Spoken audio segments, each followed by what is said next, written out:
pelican? Yeah, he's fishing for some fish too. Say yay, fishing!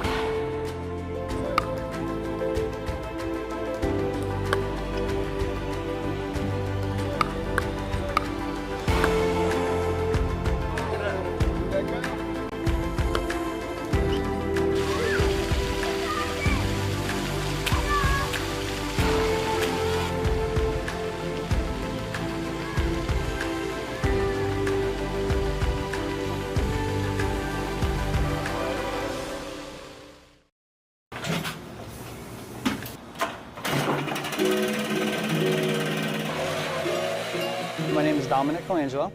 I am the ground maintenance here for Treasure Island, City of St. Pete.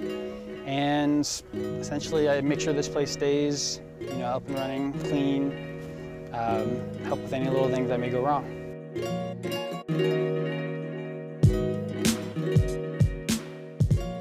When I come to work, the first thing I do is I blow the sand, leaves off the deck, kind of clean it up over there.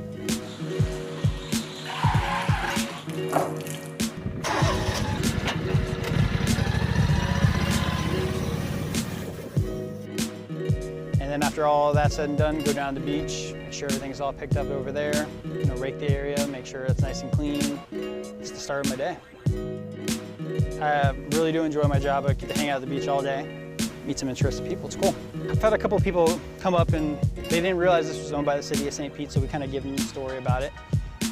Mayor John Brown donated this property to the City of St. Pete, and it was basically for the residents, for their families to come to enjoy the amenities that we had here, like the restrooms, the indoor showers, playgrounds. So he donated that to the community. Today's a beautiful day. I love feeling the wind. I love looking at the water when I drive around. It's kind of peaceful. It's kind of like I'm just by myself, getting the job done, but it doesn't feel like work. I like the freedom.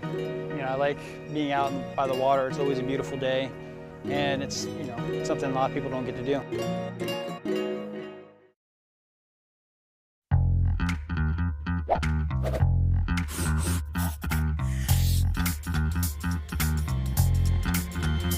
Hey guys, Ken Welch, Mayor of St. Petersburg. Now I'm with Dex Fabian, the publisher of I Love the Berg. Thank you for being here with us on our Sunrunner tour. Tell us how this changes life in St. Petersburg. Coming from New York, it's one of the things I miss was mass transit. And I think having something like the Sunrunner now actually happening in St. Pete after so long, it's a game changer. Riding it today got us from point A to point B so much faster. Don't have to worry about parking. It just makes life so much easier for locals and even tourists. And I think it helps us to change the culture. We really don't have a transit culture here. Yeah, so I think this is a good starting point for more developments in our mass transit system. Thank you for being with us, Dex. We'll talk to you next time on our Sunrunner tour.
I'm Dr. Tanja Williams. I am the first African American and female president of St. Petersburg College in St. Petersburg, Florida. My definition of a trailblazer is a person who has a fire burning in the bottom of their belly that they just have to get out. A person who's willing to practice courage over comfort, who's willing to step out and do something that no one has done because they feel passionate about it and they feel that they have something that they could add to it to help make things better than they are now. Being one of the very few St. Petersburg natives born and raised in St. Pete, getting a job at St. Petersburg College alone was a big deal for us. Growing up, I did not get to see African American college presidents. As a matter of fact, I don't believe I had an African American faculty member when I was going to college. So to be president was not something that I thought was in my reach. It wasn't a part of my vision. But when it came to fruition, I realized that it was such a huge honor and a huge opportunity to help others understand that it's not where you start, it's where you finish. So being the president of SPC is an honor, it is a privilege, it's also a lot of hard work. One of the biggest moments of a college president is the investiture. I remember fighting tears because it's a part of my journey that my mom, who helped get me there, was not able to join me. She had passed away. She said, Tanja, you're gonna do some cool things in life. I'm not gonna be here to see it, but I know you will.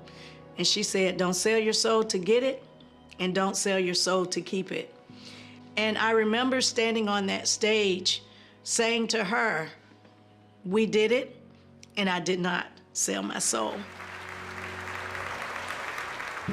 I've had a lot of people in my life who stood in the gap for me to help me do what I didn't think I could even do myself. People like Helen Callier at George's Pools. They were one of the first African-American millionaires in St. Petersburg who owned a swimming pool company. They pushed me hard to go to college, and they helped me stay in college. For those of you who are thinking, wow, I've failed 3 times, get up the 4th time. Many of us have failed. Many of us have made mistakes, but you dust yourself off and you keep going. It's all about the possibilities. Don't leave them on the table. Get up, dust yourself off, and keep trying.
So we have 6 now, though. That was your point, right?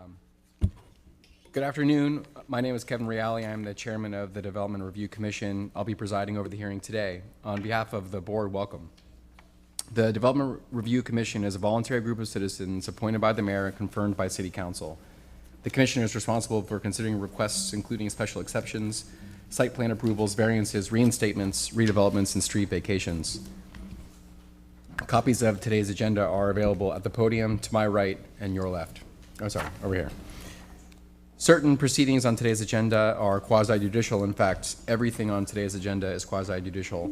So all parties will have a chance to present evidence and testimony to assist the commission in making its decision. If you have questions regarding the quasi-judicial procedures, there's a guide available from the clerk at the center console. All persons who plan to provide testimony today will be required to take an oath prior to speaking. Anyone speaking before the commission on a quasi-judicial item must fill out a blue card and will be sworn in by the clerk prior to speaking. A representative for a group or organization may be designated, but the representative will be allowed only 3 minutes. The pooling of time is not permitted. For each quasi-judicial case on today's agenda, Kayla, it seems like it's a little loud today. I'm down to it. That's that.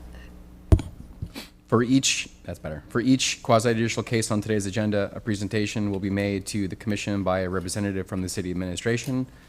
Then staff, the applicant, and any registered opponent will each have 10 minutes to present.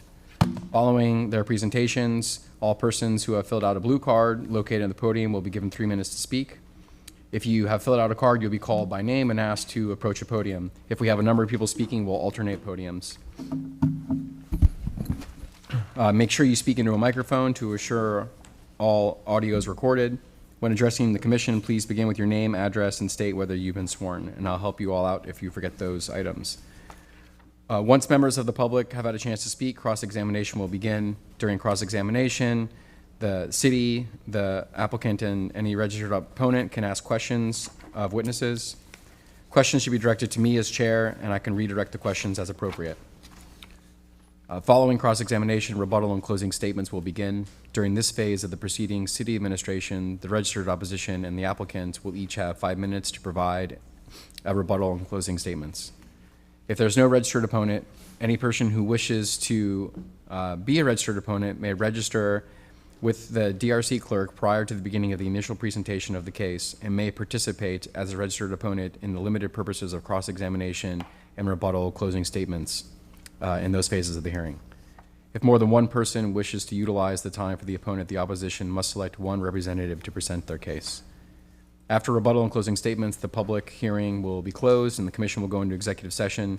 The commission may ask questions of the applicant at any time during the proceedings or the public. All motions of the commission are made in an affirmative manner with a quorum of 5 or more commission members. It takes 4 concurring votes of the commission for any motion to pass. Once the commission has voted on your item, we ask that you continue any conversations outside if weather permits. This will allow us to move forward with your fellow St. Petersburg citizens' DRC matters. Thank you for your cooperation. Please silence any cell phones and stand for the Pledge of Allegiance.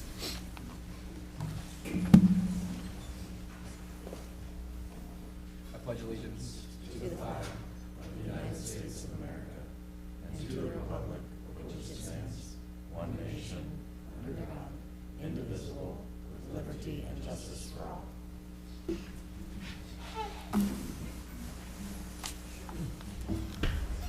Anybody who's going to be speaking today, please stand and raise your right hand.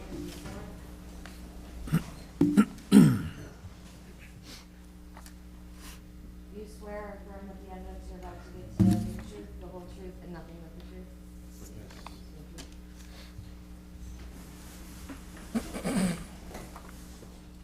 Before we get to the rest of the agenda, Corey, you have an announcement to make? Yes, I just wanted to congratulate Commissioner Flint. He is now a regular member. He was appointed by the mayor to move from an alternate.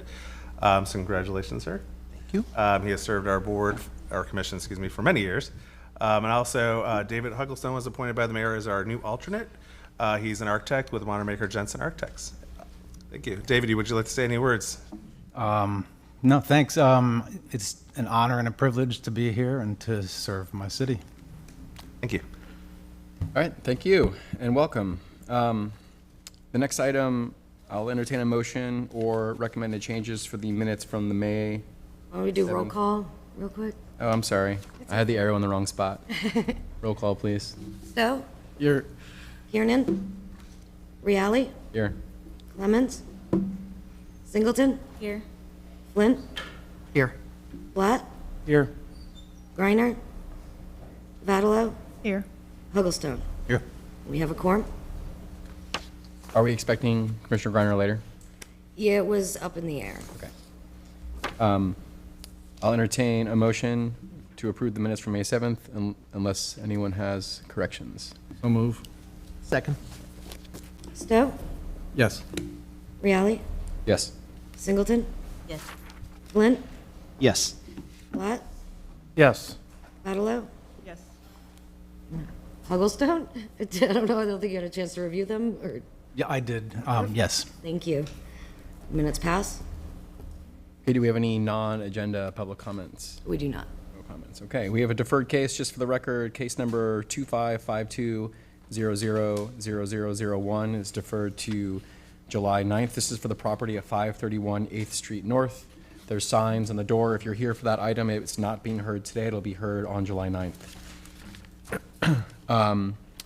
Next, we have case number 2539000002, and I think we have a special request for the beginning before we proceed here.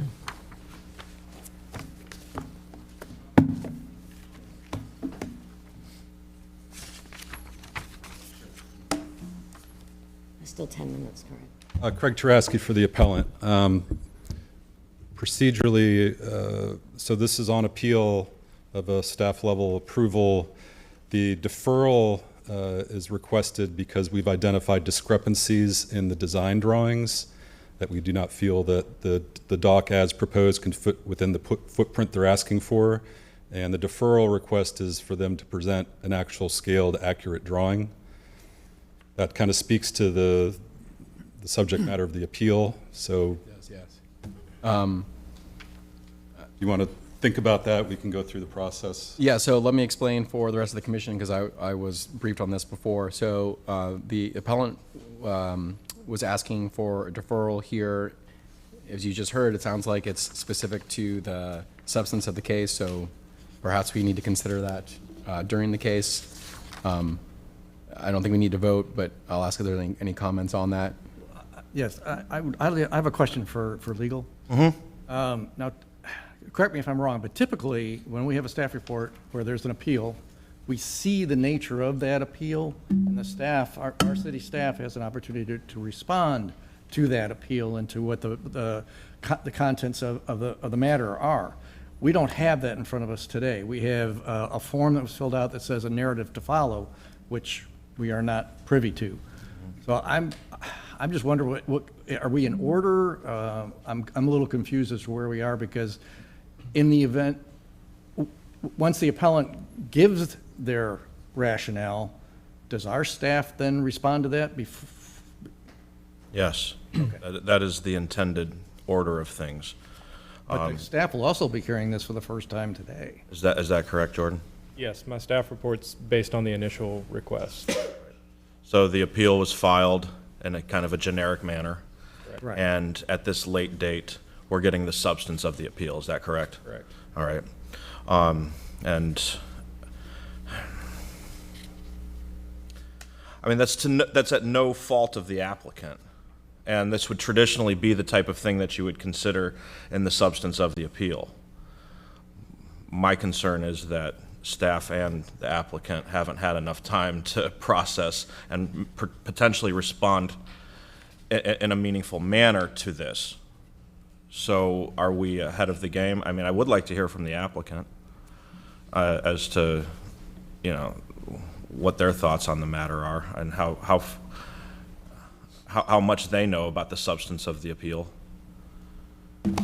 Good afternoon. I'm Tina Fisher with Trenum Law, 200 Central Avenue, Suite 1600. I am here on behalf of the applicant. We are ready to move forward. We actually only became aware of the issues this week, so we have submitted engineered plans. And I was going to go through this in my presentation, but I'll say it now. The Just surveyors. briefly explain kind of what your client's position is. Our client has done everything they possibly can to make sure that the plans that they've submitted and that they're asking this variance request for are in compliance with the requirements of the code. They have done everything to minimize the impact to the neighboring property owner who is objecting, who, by the way, is not actually affected by this. We're not asking for a variance to the setbacks on that side, only to the other side. You know, we have tried to work with the neighboring property owner to make sure that this does not impact her property. And again, we think that, and according to the plans that were provided to the applicant, that the dock structure will be located within the property boundary lines. And any issues that we run into along the way, of course, will be addressed by the project manager, who they have also already retained to move forward with the project. Okay, thank you. Chair, we've seen this occasionally in the past, and it has been at the discretion of the board as to whether by motion they would entertain such a request from an appellant. So I'll leave it to the board's discretion, but I just wanted to make sure that there was enough on the record from both parties before you did so.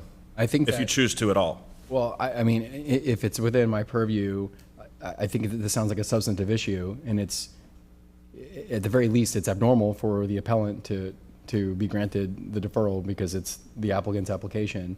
So I would propose we move forward, we hear the substance, and if the appellant wants to request a deferral during their presentation, they can request that.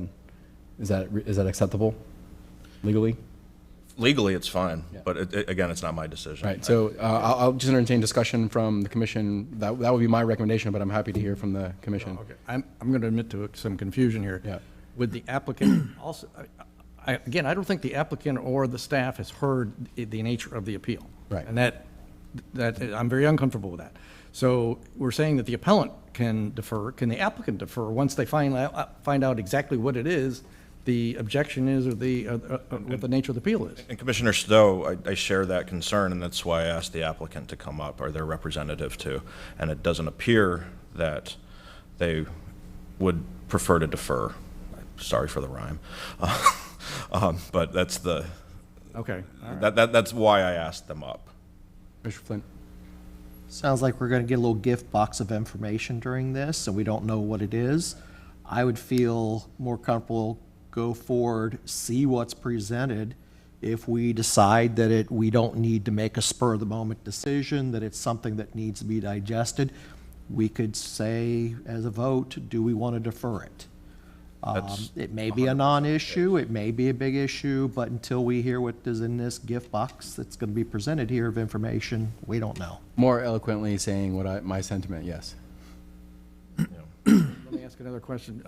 Jordan, you're going to be on the spot because I'm not going to let us go into any kind of executive session without some comments from either you or for Corey. I mean, do you feel comfortable that you can do this on the fly as well? Yeah, I can handle it. Okay. All right. As long as everybody's comfortable. I'm not, but. That's okay. But I think it's an excellent point that Commissioner Flint made. Your deferral rights, at any point during the hearing itself are still there. So if you choose to exercise them, that's fine. Okay. I don't have procedurally in front of me. The appellant goes first, correct? City. Staff. City goes first, yeah.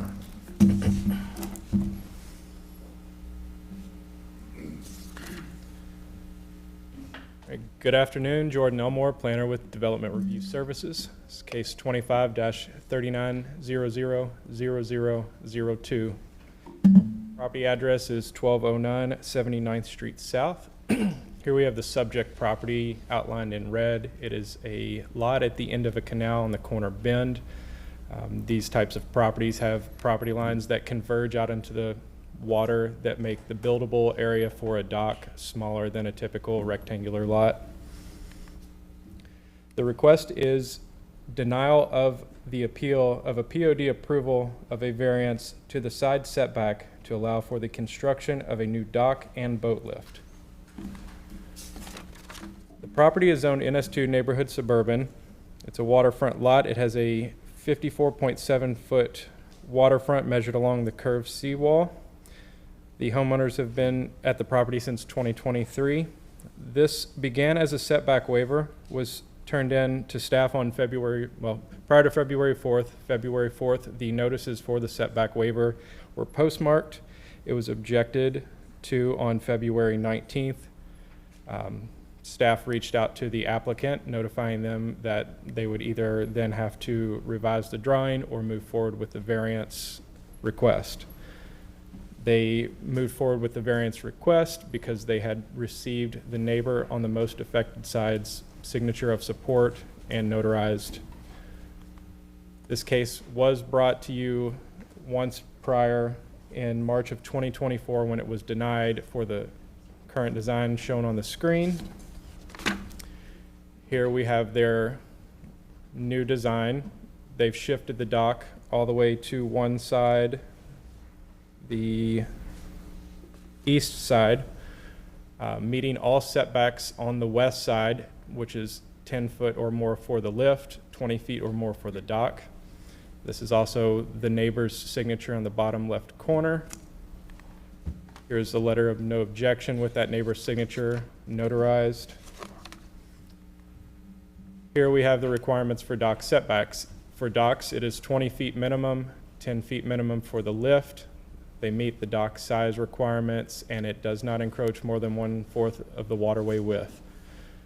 The 2.1 foot setback for both the dock and the lift on the left side, 23 feet on the right side for the dock, 10 feet on the left side, 10 feet on the right side for the lift.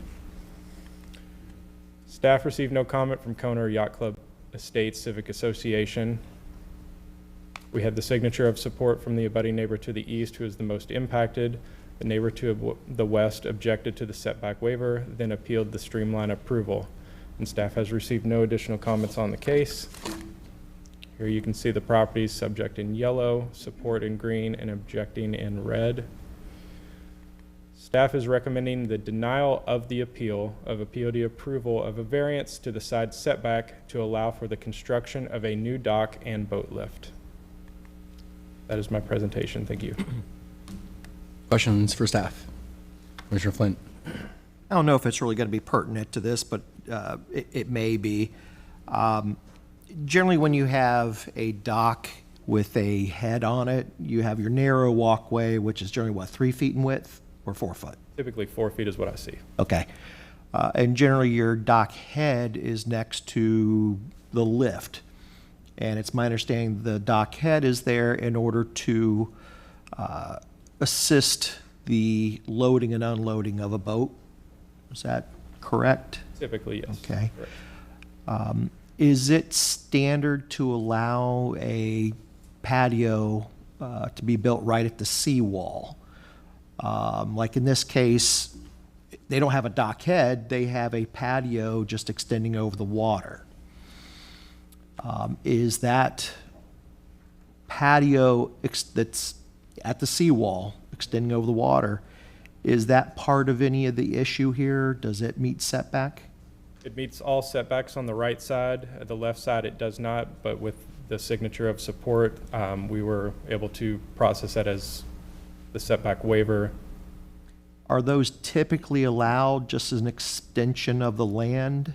Because it seems unusual that you have waterfront properties that could put chairs in their backyard, look at the water, but now they're really just extending their yard over the water. It's kind of seems unusual to me because it doesn't serve the purpose of a dockhead. So that is a non-issue in this case because the property owner to the left side is fine with it. Correct. It is typical of what I see when I review docks. Okay, thank you. And to piggyback on that, the area of the dock is within code requirements? Right. Okay. Other questions?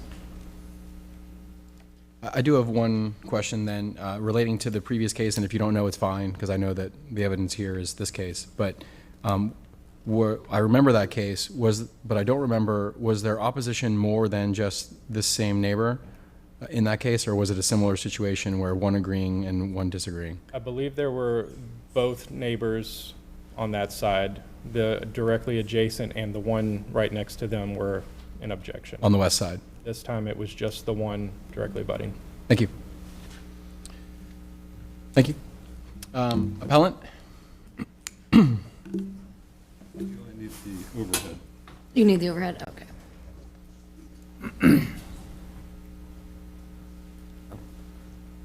I need some adjustments over there.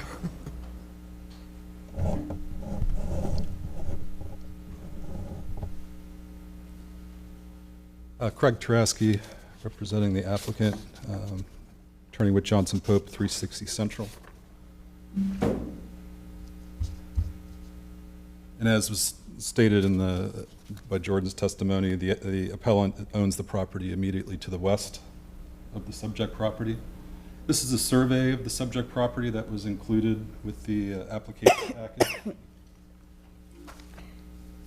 And this is the engineered dock plan.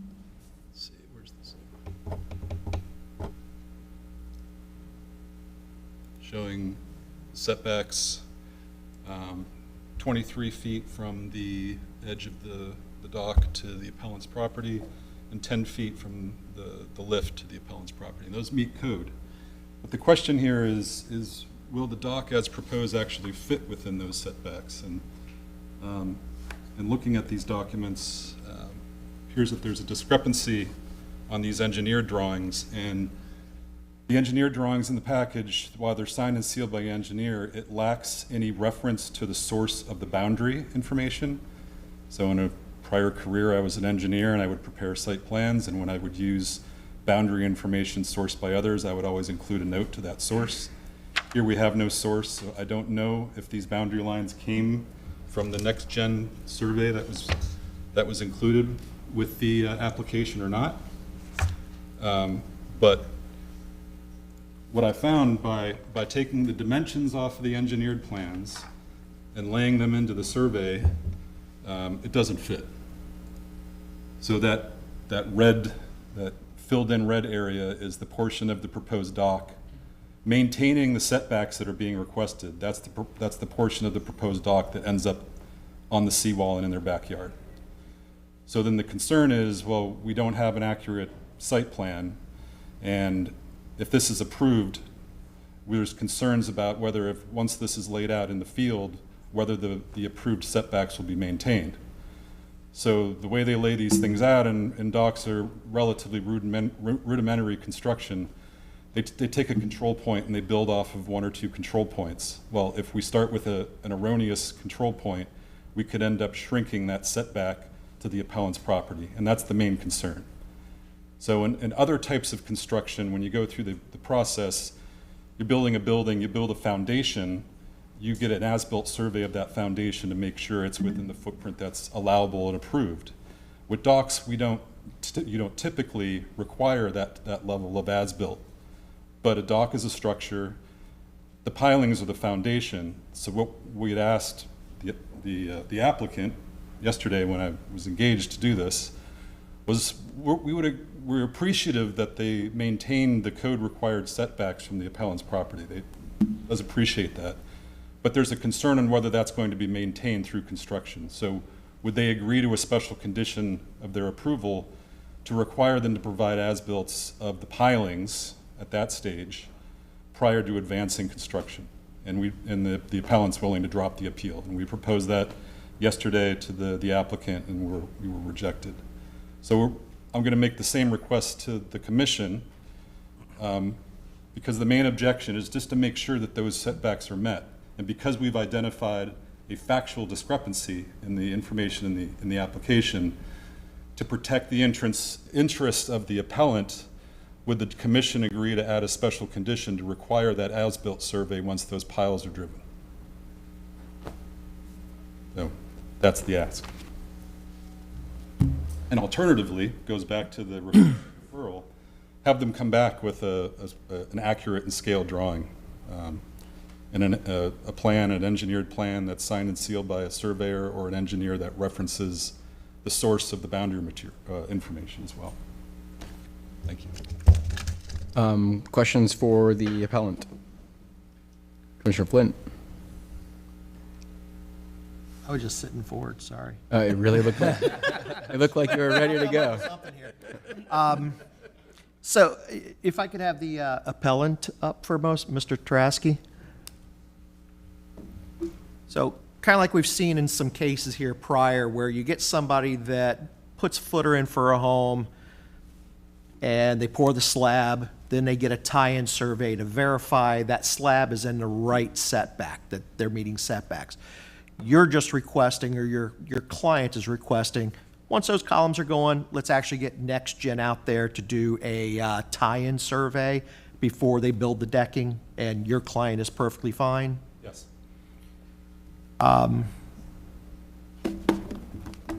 Would it be a requirement that it be NextGen or just any licensed surveyor? Any licensed surveyor. For a tie-in survey to verify the setbacks? Yes.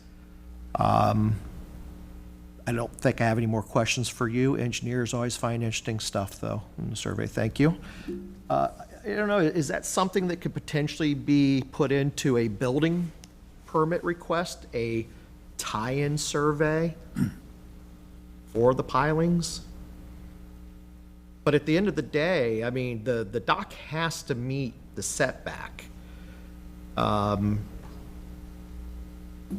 Right, I feel like that's what they're going to be held to, are the setbacks. And Yeah, if- they're going to be held to the setbacks. If we're jumping to pondering, I'd like to hear the applicant first and then discuss it. But I'm not to cut you off. If you have questions, like, please ask them. No more right at the moment, but let's get the applicant up. Applicant, Yes. please. We'll direct it to them. Thank you. Again, Tina Fisher. Would you be willing to have a tie-in survey done by a licensed surveyor, such as NextGen, to verify the placement of those pilings prior to decking and stringers, et cetera? So my client is not necessarily objecting to that. However, we have, I mean, as you know, you recall, they've been here before for the same reason, an objection from the neighboring property owner. It has cost them thousands and thousands of dollars to redesign the plans the way that works so that they have as little to no impact on the western side property owner. Okay. Now, if we have to do additional steps in the permitting, it's more money and more time. And they're storing their boat. They have, as I said, they've expended a significant amount of money. And So I think, I'm asking for an answer. so if the appellant is willing to pay for it, yes. And as long as the timing is Would you be paying, would your client be paying for a survey upon completion to make sure that it's actually built in the right spot? Otherwise, the city or county could require the entire demolition of the entire is true. structure. That is true. And that gets very expensive to demolish. It is true, and there is a construction manager hired to go through this whole process with them, and Is there'll the be construction manager a continual. surveyor? A licensed surveyor? I don't believe so. It's, no, I believe so. It's the engineering company that designed the plans, but they'll be working in. Are they licensed surveyors to verify its placement? No, not that I'm aware of. No further. She gets to present still. I have no further question. Sorry. Okay, so again, Mr. Elmore, thank you. He explained in detail, good detail, what we originally have submitted this time. And as you know, we were before the board in 2024. As I said, they've spent, the applicants have spent considerable time and money trying to make sure that everything is done in accordance with the requirements of the code, and in an attempt to make sure that the appellant and also the other property owners surrounding were okay with the plans, and nobody had any objections. To address the objections of the western property owner, the applicants were able to design a dock that only requires a very small, or a small variance to the eastern side of the property boundary. And they've demonstrated that all of the surrounding owners, they've complied with the notice requirements for surrounding owners. They have redesigned the dock to minimize the impact. It is very minimal in scale, and it's designed with the minimum width and dimensions required for safety of use. And due to the, as you could see, due to the limited space available for a dock, there's really no alternative way to construct a dock that would allow practical use and reasonable use of the property and the adjacent waterfront. The variance will, allow the applicants to use the property in the manner that's consistent with the intent and harmony of the community surrounding them. Again, like virtually every other property owner in the community, they just want to be able to use their waterfront. They want to put a very small dock, just enough to get their boat in there, and they want to make sure that the owners are happy surrounding them. They don't have any intent to try to skirt any of the rules. They're more than willing to have whatever inspections need to be done on the property and on the construction as it moves forward. But again, they're asking for this approval of the variance without the conditions requiring them to spend thousands and thousands of dollars more than they would otherwise be required. Thank you. Questions for the applicant? I'll ask, do you have any response to the claims about the drawings not lining up with the survey? Well, I respect the applicant's the appellant's counsel's prior history. I would point out that the plans that we have are from a dock constructor. They are signed and sealed, and what the appellant has presented is basically a copy of one of our professionally drawn plans, superimposed upon the survey, upon another part of what we've submitted. It is not actually truly measured out, and we would let the board know that we actually had the engineering company in the water taking measurements with laser equipment to make sure that the design of the plan was well within the boundaries that we were requesting under this application. Okay. Any other questions for the applicant? One last one. Okay.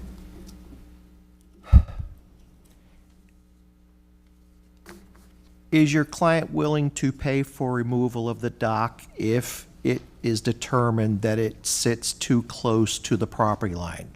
Again, the neighbor, the appellant, is fine with the setback, but if it's not built meeting those setbacks, and this board sees it every now and then where people are building things in the wrong spot,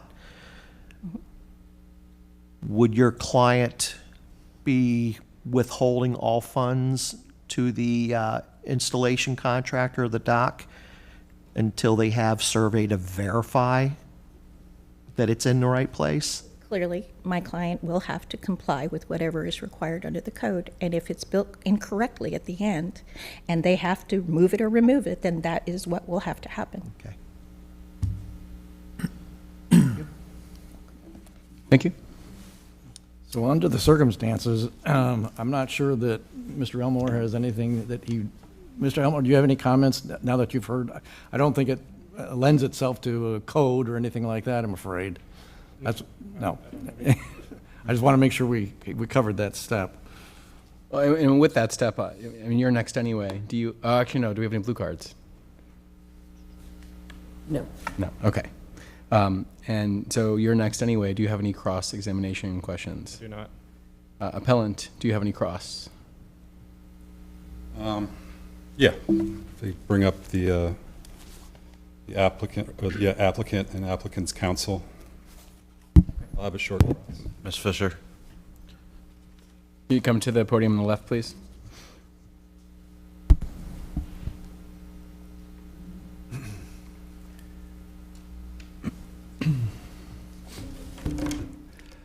So I spoke before about the engineer drawing and its lack of any type of reference to the boundary information.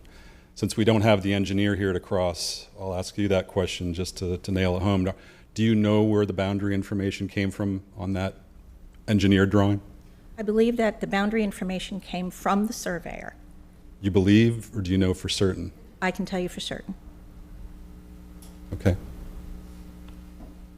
Do you know why they didn't reference it in the drawing? I do not. Thank you. That's it. No other cross. Applicant, you get the opportunity to cross. I'm fine. No cross? Okay, thank you. City, do you have any closing remarks?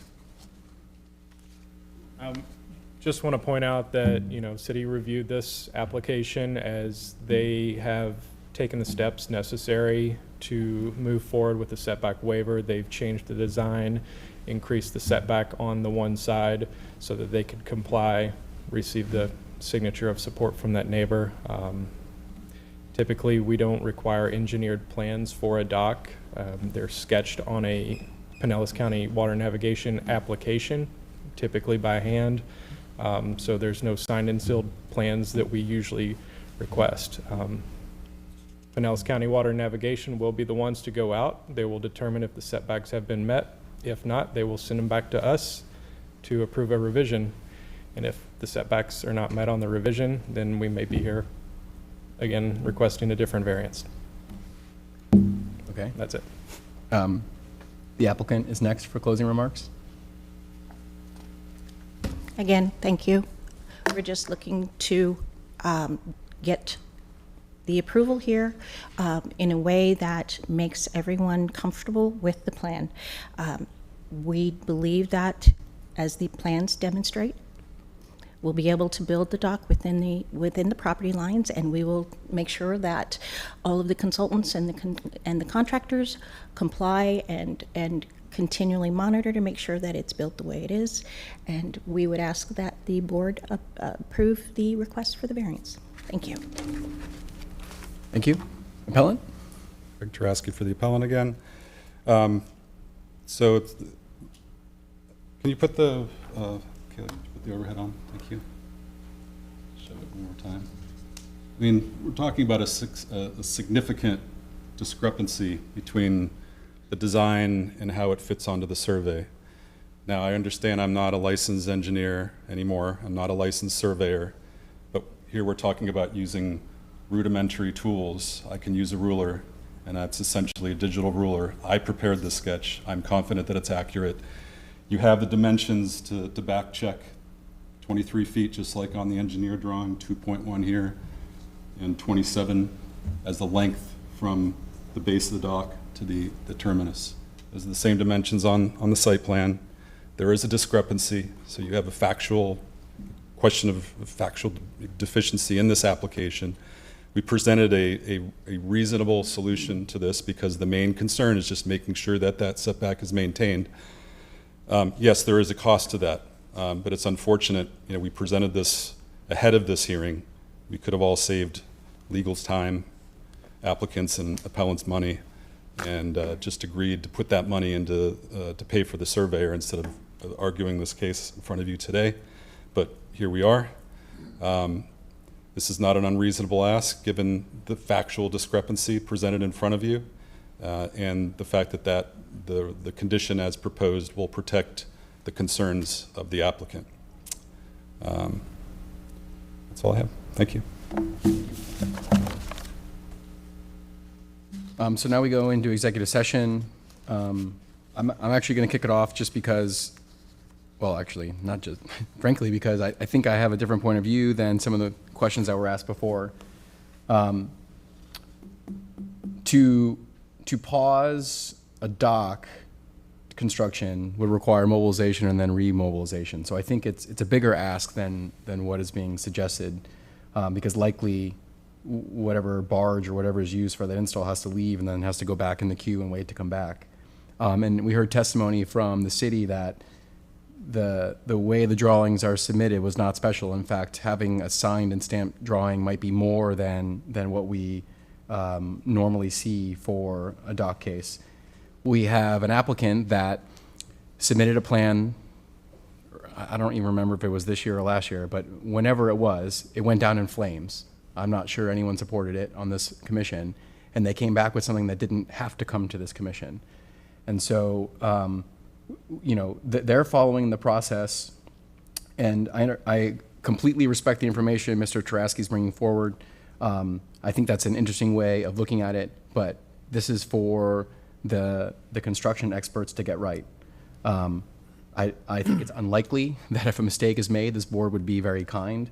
But it seems to me that the applicant is following the code, and if the question is, will the applicant follow the code, not that we have a problem with something that, as designed, then I'm inclined to deny the appeal. But I'd like to hear from the rest of the commission. Yeah, I mean, Mr. Chair, I agree with you. I think that, to me, this is asking the board to do something that is not really our job, which is inspections and making sure that they're within the correct variances and setbacks, and so. Well, unfortunately, we have to clean that up a lot. Correct, we do, and I think, to that point, if for some reason they came back to us with a variance for this, I don't think we would be very kind to your point. I think Jordan summed it up very well. There's inspectors who come out and they verify these drawings and these construction that's done, and so I am inclined not to support the appeal. I agree as well. I think we're, for some reason, holding this application to a higher standard than other applications that have come on napkin sketches where there could be an error in the way that this hand-drawn sketch is presented, and we don't question that because that's not a requirement from the city, right, as previously stated. I don't know that the blue beam sketch by the appellant is more compelling or reliable than the CAD drawing that we received. I think it's going to be something that'll have to be figured out in the field, and it's not, we could have the same problem with every single application where we say, the drawing in front of us could be wrong, therefore, we're going to deny it. That's not really the standard that we should be setting.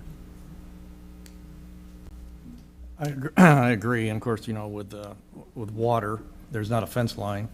We can't say that it's 5 feet over the fence because you can clearly see that. I mean, we have to rely on the information we have, and I agree with you. We have a CAD drawing and another drawing.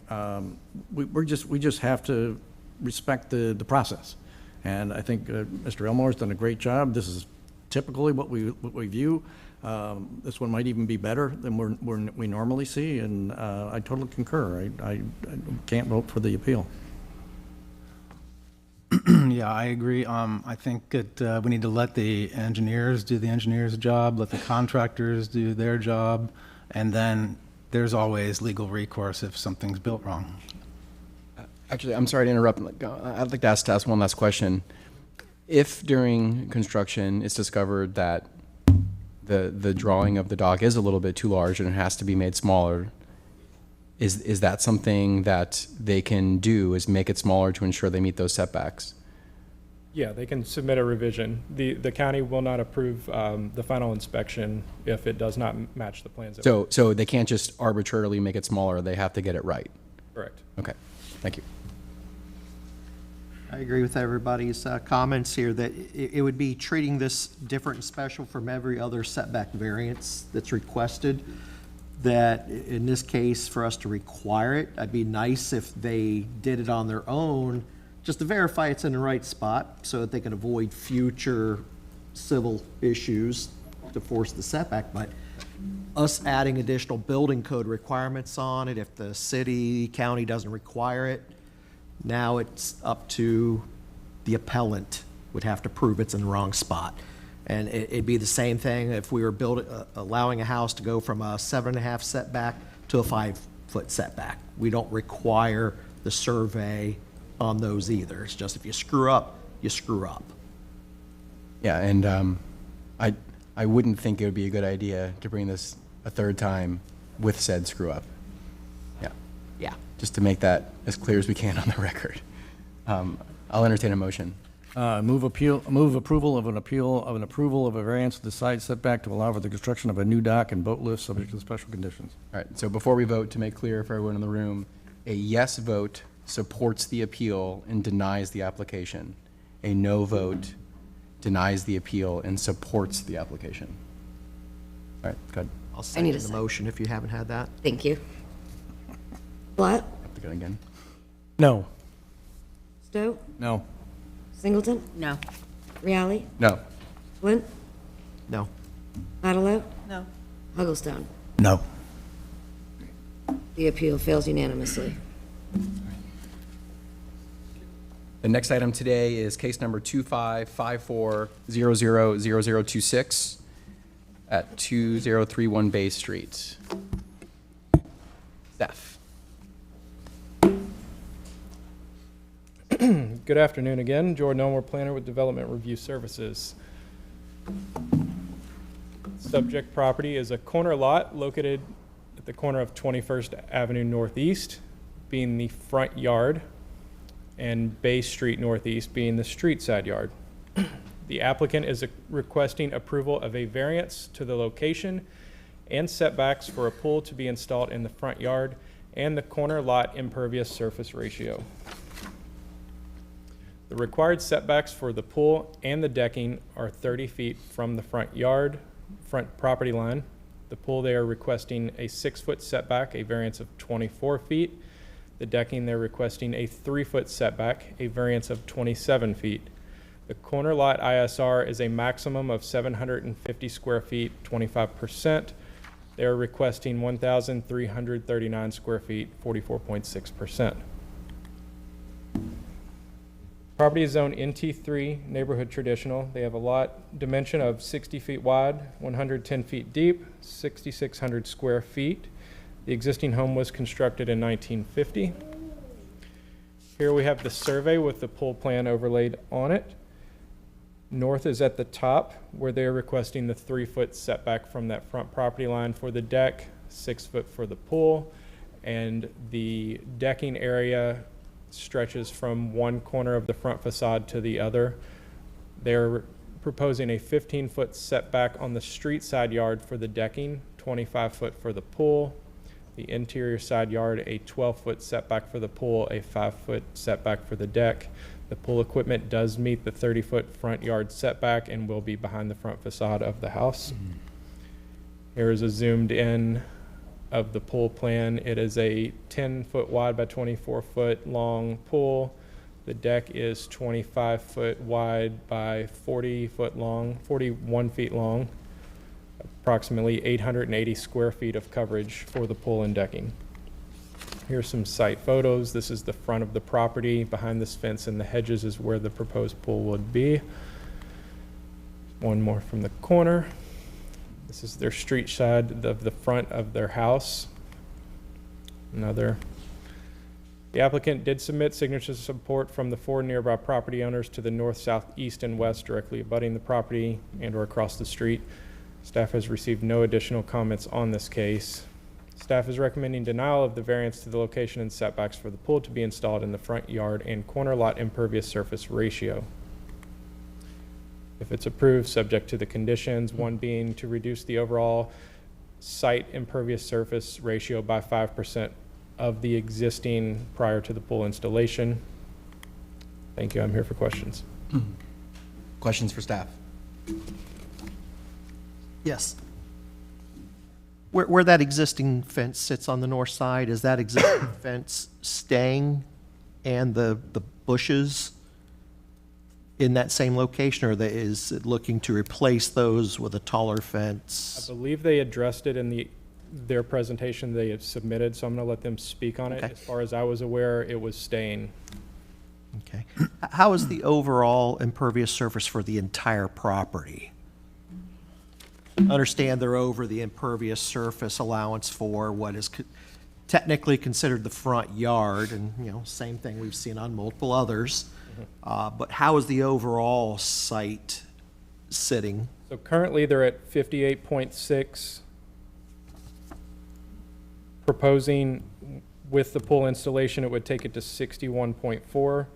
Their existing front yard is 40.1 and they're proposing 44.6. So what the condition would require is taking that 58 down to 53 and then install the pool. You said it's currently 41? 40.1 is the existing front yard. 58. So the delta is much less than to the code like the staff report shows. Right. The overall site is a maximum of 65, 25 for the front yard on a corner lot. Okay. Wait, so did you say the overall property impervious impervious surface is what, and what's the required? They're existing at 58.6, 65% is the maximum. Okay, guaranteed. so they're under, if you look at the whole property. Correct. Okay. Do we have examples of other properties in this area neighborhood of the front yard pool that exist? Yes, there was one, I believe, blocks away that was brought in front of the commission maybe a year ago. I have a question. If this was a side yard, would everything be in compliance? Would all the setbacks, the ISR? If it were looked at as a street side yard, the pool would meet the setback. It's a 5-foot street side setback. The deck would not, because it is also required at 5 feet. Okay.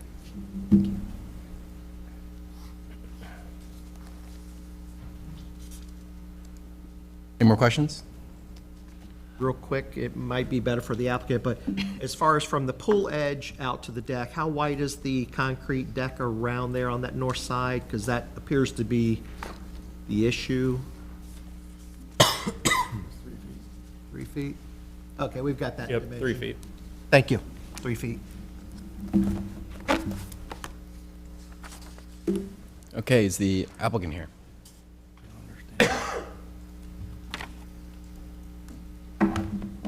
Afternoon, my name is Marcus Beck. I'm the homeowner at the property.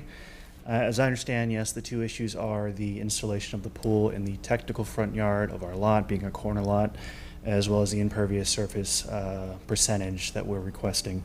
Our front yard, that is not the technical front yard, does face Bay Street. That's where our front door is. So we exit on that side on the west. So it would not make sense to construct the pool on that side of the house, even though it is the side lot technically.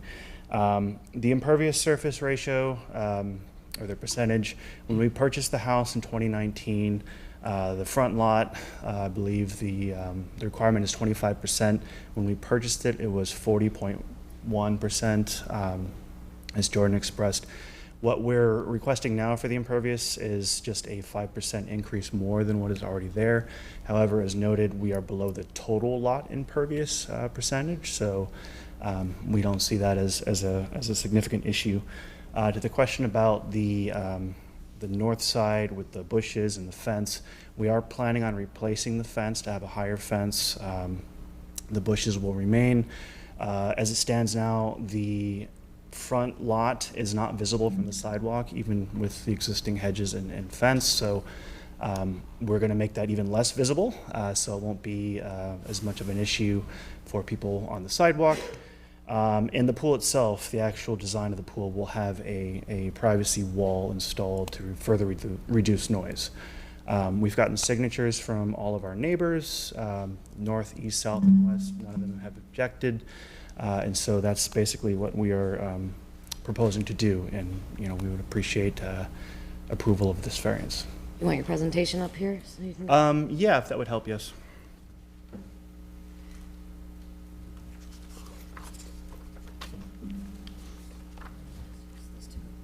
Okay. Yeah, so this presentation is just some additional photographs of the property. This is our lot here. This is the design as Jordan showed. This is the side of the property that's facing Bay Street. So this is looking essentially towards the east with Bay Street behind. The left picture shows looking north towards 21st Avenue. The right picture shows looking south towards 20th Avenue, I believe. And so this is where our front yard is now, not the technical front yard, but you can see we've got the front door there, and that's how we always exit the house. So there really isn't much space for a pool there. And this is looking east on 21st Avenue. So we showed the picture of the fence here. This is basically the sidewalk that would be closest to where the pool would be installed. We have the hedges there that are going to be remain. The fence will be replaced. It's not in great condition now, but we will get a newer fence that has a greater height. And this is where the location of the pool is actually going to go. So this is our technical front yard. As you can see, there's already a lot of impervious surfaces there. There's pavers, there's also AstroTurf that counts towards the impervious. And then this is the proposed design that we received from our contractor. You'll see that the impervious, by calculations, it's 4 or 5% over. So not a whole lot, but it is largely the same amount in the front yard. You'll see the privacy wall installed there that we plan on putting in, as well as the larger fence. And these are just the numbers for the impervious. So we're still under the total allowed for the lot, slightly over, or rather a slight increase with the proposed pool, but we were already over the front yard allowance when we purchased the house in 2019. And those are all the comments I have. Questions for the applicant, Mr. Flint?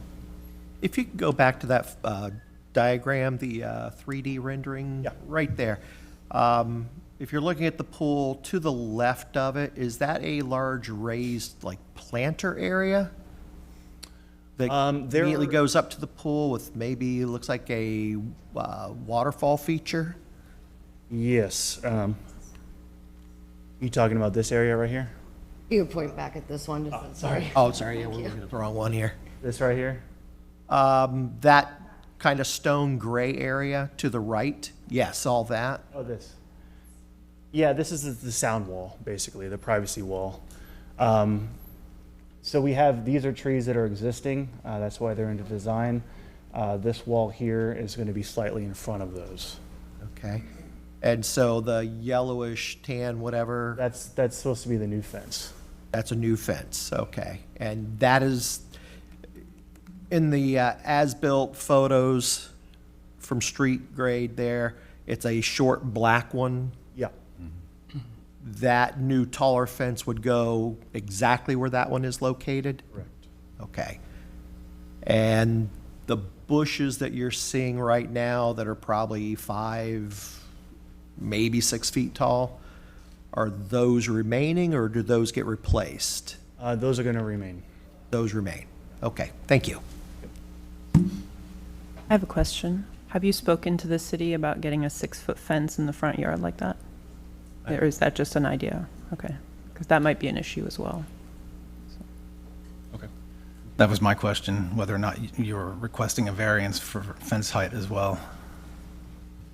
Well, we are below the required fence height if that's going to be the issue. I was just suggesting that we get a larger or higher fence to minimize the noise or any sort of issues associated with the pool. Yeah, Mr. Larimore can confirm, but I'm pretty sure that would only be allowed at 4 feet, right? Elmore, what did I say? Larimore. you got Mike. We're all looking for him. Sorry. But 4 feet is all that can be constructed in the front yard, correct? That is correct. Okay. The drawing that we have here shows 6 foot 6 inches from the edge of the pool to a planter. I'm hoping you know. I can't show you what I'm looking at. And Is it on the south side of the? On the south side of the pool. Yeah, that's a planter that was there when we moved in. Right. Okay. Well, again, you're asking for a variance, so the planter is neither here nor there. Why can't the pool shift closer to the house? It definitely could if that's an issue. Yeah. Well, that would reduce your request. So that would not be the minimum variance. And I don't know what the distance is that you would be allowed to move towards the house. There must be some separation. From the house to the pool? Right. Right now you're showing, in your 3D drawing, you were showing a deck going all the way from, I guess, the planter of the house or whatever, all the way to the pool. And I'm saying, why can't you shift the pool and lose some of the decking? That's an option. Yeah, this was the original design we received from the pool company, and this is our first time going through this process, so if there needs to be changes to compliance, we can certainly do that. Okay. That's a good point. I think a 2-foot shift south would make you in compliance with side yard setbacks, right? So if we were to be considering that a side yard, I think that would be a better position to stand in. That aligns with the concern that I would have as well, is even if it was a side yard setback, it seems, it takes away a lot of the argument that, oh, this is only an issue because it's a front yard, right? Yeah. You're also not complying with the side yard setback. So we're discussing now more than asking, but we don't have an expert here that can say how close the pool is allowed to be, or do you know, Mr. Elmore? I believe typically building requires 5 feet, but like you said, I'm not the expert on that. Yeah, so I mean that would my fear would be that we make an adjustment from the dais that can't be complied with. So, but we have to make a decision today or defer. Yeah. That 5 foot is plenty. Yeah. To be away from those footers of the main structure. Well, well, if you're looking at what I'm looking at, we don't have a dimension for the planter. So if you remove the planter. Oh, that's right, yeah. So you might gain another 2, I don't know what we're missing that dimension. You'd have to do 25 feet. Is there a PowerPoint that has the, that one, yeah. That's what I'm looking at. Okay, well, it's not really visible on the screen, but you'd have to do 25 minus the 3, minus the width of the pool to figure it out, right? But that number is in there somewhere. Oh, I see what you're saying. But still, you're talking... Probably 2.5 feet. Yes, but in any case, it's 6.5 plus some amount that's going to be, a few feet over. It seems like you can fit within the required side yard setback and make the request minimal by matching that separation. My first concern was when you look at the diagram there, I was thinking that area to the north of the pool was for being able to walk around it safely, but it's not. That's a raised, correct, 3 foot tall waterfall feature. So, the fact that that's shifted, say, 3 feet further south, I'd be comfortable myself with that. We're not at that point yet, but I do have a question for the applicant here. You're talking about going to a taller fence on that north side where you currently have 3, maybe 4 foot fence. You said it's for noise mitigation. I don't think there's any requirement here for any noise mitigation from the property. Are you talking more noise from the street getting into your pool area? I was talking about property, or from our property. I wasn't sure if that was an issue to even be I don't raised. believe that's any kind of an issue. The fact that you have, let's say, a 3 or 4 foot fence, that would, 4 foot maximum, I think, is allowed. If you keep it at 4 foot, there's no variance needed there. You have 6 foot, 7 foot tall hedge, which is fine. Gives you The hedges provide far more noise mitigation than this. Yeah, that'll provide it, so you don't have to get a variance for that, because my concern is if we start asking for a 6 foot fence variance, it wasn't noticed. Therefore, neighbors may say, well, we were fine with everything, but now you're talking a 6 foot fence up. They might have an issue with that. Yeah, that was not. So those bushes are very nice. They give you privacy, give you noise mitigation. That wasn't part of the original request. I was just suggesting that as a potential mitigation, but we don't need to go there. We don't go there. So we're deep into discussion now. Are there any blue cards? Before? There are not. There are no blue cards. Sorry, I had one for my wife. No, but I can't find it. Can she just come up here? Or Does she have time left? No, just as part of the applicant. There was, they believe it was. It's fine. 3 or 4 minutes left on there regardless, so. We started asking questions. She can come up and speak. Just keep it brief because we're already so deep into the discussion, Hi, please. Suzie Beck, 2031 Bay Street Northeast. All I want to say is we've been trying to get this pool for a while, and we are willing to get rid of, anything, any planters, any pavers, anything. So that's whatever you guys think is just and fair, we're willing to do. We've never done this before, like you said, but we're ready to rip up the pavers by hand and feet if we need to. Do whatever you need to do. All the trees. If you guys want some, you can have some. But we're willing to do whatever we need to do to make this city okay. Thank you. Thank you. Unless there are any more questions, I'd like to go through the rest of the procedure and we can get to discussion. Do you have anything else to close with? No, just appreciate everyone's time. Any other questions for the applicant? No blue cards, we said. So, City, do you have any cross? Staff waves. Sir, do you have any questions you want to ask the city staff? Sure. Okay. And staff, do you have any closing statements? point I want to clear up. The street side setback for pools is 5 feet. For any decking, it is 8 feet. I said 5 for both, but it's Okay. 8 for decking, 5 for pool. And refresh us again, what would the setback be if it was just side? Interior side yard, it would be 5. For both? Correct. For both, okay. And then applicant, do you have any closing statements? No, sir. So we already started talking about making some changes here. My fear is that we do some calculation wrong and then they can't build. But it does seem like there's a significant amount, probably 3 or 4 feet available to move the pool, which would also reduce the impervious if the decking stays the same. Just point of clarification, we were looking at the wrong column, so it is the deck / concrete patio is 5 feet, not 8 feet. Okay. Could we, I mean, is it possible, because for me, I'm very sympathetic to the applicant, seeing this as functionally a side yard, can we impose a condition that they meet the required setbacks and calculations for side yard interior setback as condition of approval? So I think we'd still have to create a limit for the impervious because there isn't a side yard impervious, is there, staff? Well, it's 25% for the corner. Right, I'm saying if we were treating it like a side yard, yeah, and we're already well below the ISR for the site, so I do think we have to, in this case, create some kind of parameter more than that. I mean, I'm just. No, it's fine. It's that, and we have them maintain their current ISR of 41, whatever it was, %. So that way they're not expanding the ISR and they're keeping it, and they're also staying within the guidelines of what a side yard would be. And I think it's feasible. Again, to your point, I'm not an architect. Right. You guys are, but I don't, I feel like that could be reasonable, right?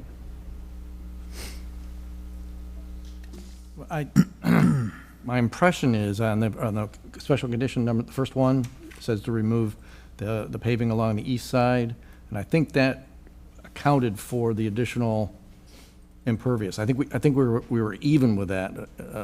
Was my understanding. It was kind of a tit for tat. No, It was kind of a give or take, requesting the increased front and corner yard ISR because you can't really take any more from the front.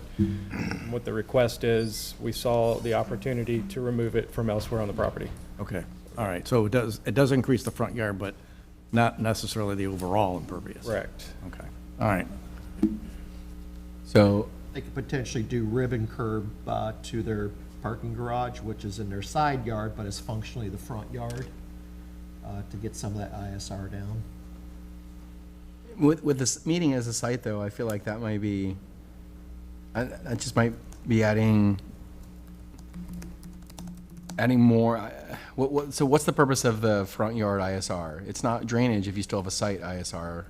Can you explain on that, staff? Having a full front yard or. Right. And so, I think for drainage purposes, we're still okay with the site ISR. Is that correct? As an overall site, yeah. Yeah.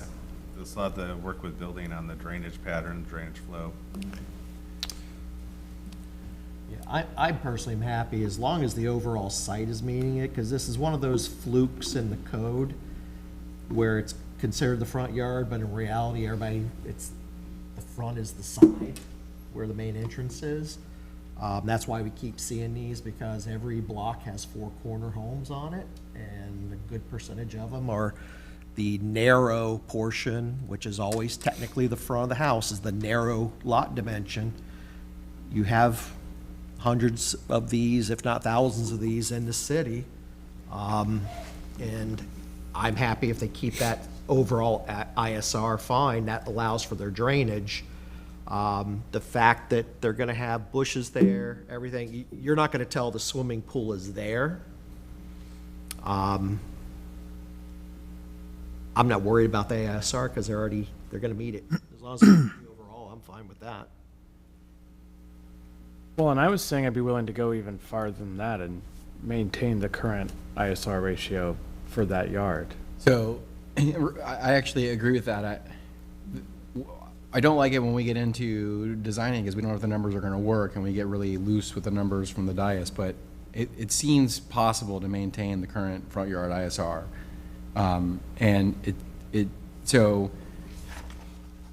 I would be supportive of adjusting the approval to that effect, but we do have to figure out what also, and that's something staff I think could follow pretty easily, a direction staff could follow pretty easily, but we also have to figure out how much of a setback variance we're considering. And I was going to suggest special condition number 2. This is the one that says the plan submitted for permitting shall substantially resemble the plan submitted with this application, with the exception that the northern setback for the pool and deck to be a minimum of 5 feet. That's my suggestion. that's, oh, okay, so the pool, Or to meet That's side yard 6. setback. Yeah, I was gonna, can we Right. just say side yard setback? You want to just say, with the exception that the northern setback meet the side yard setback? Meet a side yard? The side yard setback of 5 feet. That's the street, it's the street test. They've got room to shift the pool and everything 3 foot south. Right. yeah. And then I would support that if we also had the condition to maintain the current ISR. And I think both are achievable without us redesigning it for them. They can figure out how to make that work. Yeah. And I think, frankly, I think it can work if you just move it all in. I think the numbers work out, but again, I don't want to do that for them. Yeah, I think so as well, but that air conditioning unit is a little close if you move it 3 feet south, so that could be a potential redesign trigger, you know. And that's a fair point. That's why I don't want to get that specific, Yeah. because there is some, onus on the applicant to figure it out, right? And I think it's pretty lenient to be setting it at 5 feet. I don't know if we have consensus if someone wants to make a motion to amend or not. If someone has a different suggestion. I think it's a good idea. Okay. Commissioner Stowe, you've got the language there. Sure. You did the work. We got your back. Yeah, but you didn't like what I said, and I didn't know what you said. No. I think we were just talking it out. I think it works. Yeah. I said with the exception of the northern setback for the pool and deck to be a minimum of 5 feet, but, and I didn't want to say side yard because it's not the side yard. No. I think I was not. Why don't you just add a sentence saying that the setback on the front north yard shall be maintained at 5 feet. Say that again. What's setback? So the deck, Setback on the front yard, which is the northern property line, shall For the pool and deck. I want to say both. I think staff has a suggestion here. I just want to Comply point with out one side thing. yard. By allowing that, you're giving a greater Yeah, you're allowing the pool to be variance closer. from what they're asking. So they're requesting 6 foot for the pool. You're giving them an extra foot at 5. So But I've moved the To deck label it back, the too. deck. yeah, I've moved the deck. but they could go with no deck theoretically, Right. and make the pool closer. So I think we'd have to leave that one alone and maybe just make it for the deck. Do exactly what you're doing, but do it for the deck. Setback on the front yard for the deck shall be 5 feet. Is that what you're saying? Well, I don't. So that one. I think we should just say that they will comply with setbacks for a side yard on this property. like On this, equivalent to a side yard setback, yeah, right? Then that covers all the setbacks. covers all setbacks, and you don't have to say the But feet. it's still a greater variance than what was advertised and noticed for the hearing. So What was it? Is it? What's the a greater? pool was noticed at 6 feet. Well, the notice didn't say 6, it just said setback for a pool. Okay. Correct, George? Correct, yeah, it was just, I guess, Request in the staff report. I mean, was council, in the what do you feel about that? I think we're probably nuking this at this point. I think we. Well, it's the issue is whether a change in the, like, what was in the notice, and then if we're increasing the magnitude of it, we can't do it. So that's, if In the Mr. Maliska would, do you have the notice handy? So while he's bringing that up, there are 3 requests listed on my staff report. Pool setback, decking setback, corner lot ISR. I would suggest we modify the requested setback for the ISR sorry, for the decking from 3 to 5, and I would suggest that we change the corner lot ISR to maintain the current corner lot ISR. And, we don't like that. You're also approving the location in front of the house. So Okay. it's the location and setbacks for the pool and deck, and then the corner lot impervious surface ratio. Okay. So if we did it as 4 votes, we could just be very concise with each of the 4 things, correct? You can break them down. So the notice itself said approval of variance to location and setbacks for a pool to be installed in the front yard and corner lot impervious surface ratio.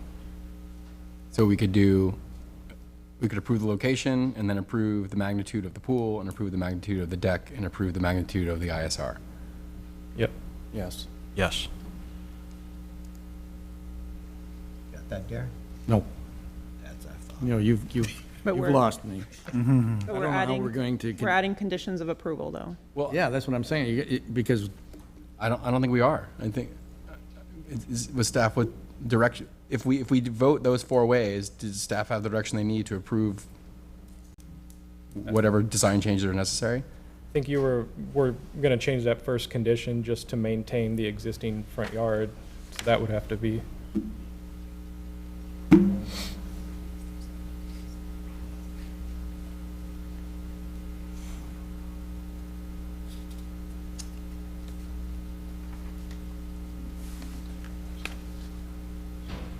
I'm not sure how the separate votes get you to where we want to be.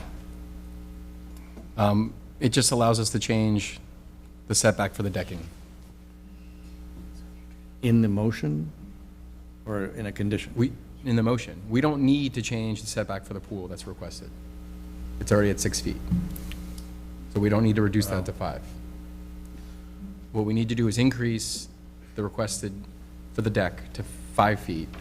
And then if it's the will of the commission to follow Commissioner Blatt's suggestion to maintain the front yard ISR.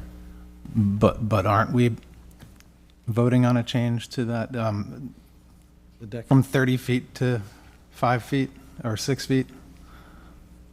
Because it's still a front yard.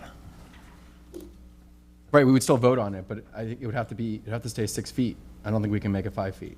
Right. Yeah. No. We have to vote on all 4. It's just the motion gets made with a different number.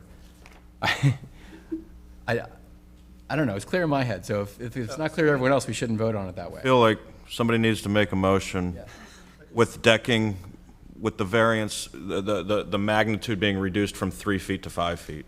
That reduction is fair game for this board. You could do it in the motion and not do it in a condition. Yes. You could do it in a motion, but I would ask you do it for the motion just on Right. the decking. That portion of the request. Because again, there's 4 requests here. That's one of them.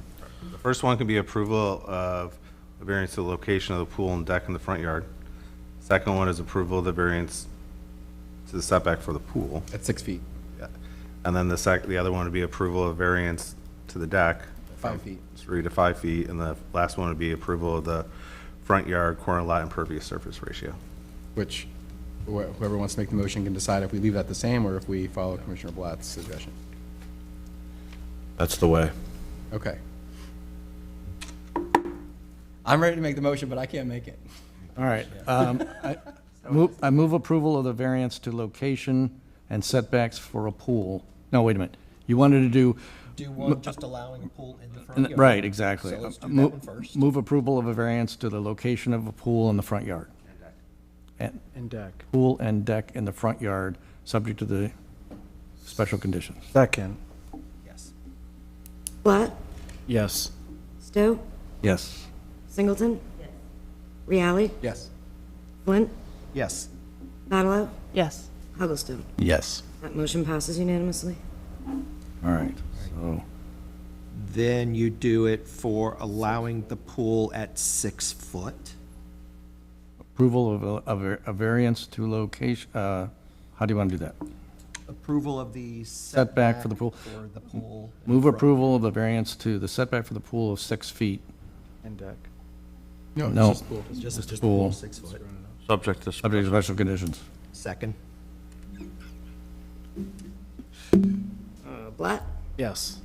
Stowe? Yes. Singleton? Reale? Yes. Flint? Yes. Badalow? Yes. Hugglestone? Yes. That motion passes unanimously. Move approval of a variance to the setback for a deck of 5 feet, subject to the special conditions of approval. Of the decking, 5 feet, second. Platt? Yes. Stowe? Yes. Singleton? Reale? Yes. Flint? Yes. Badalow? Yes.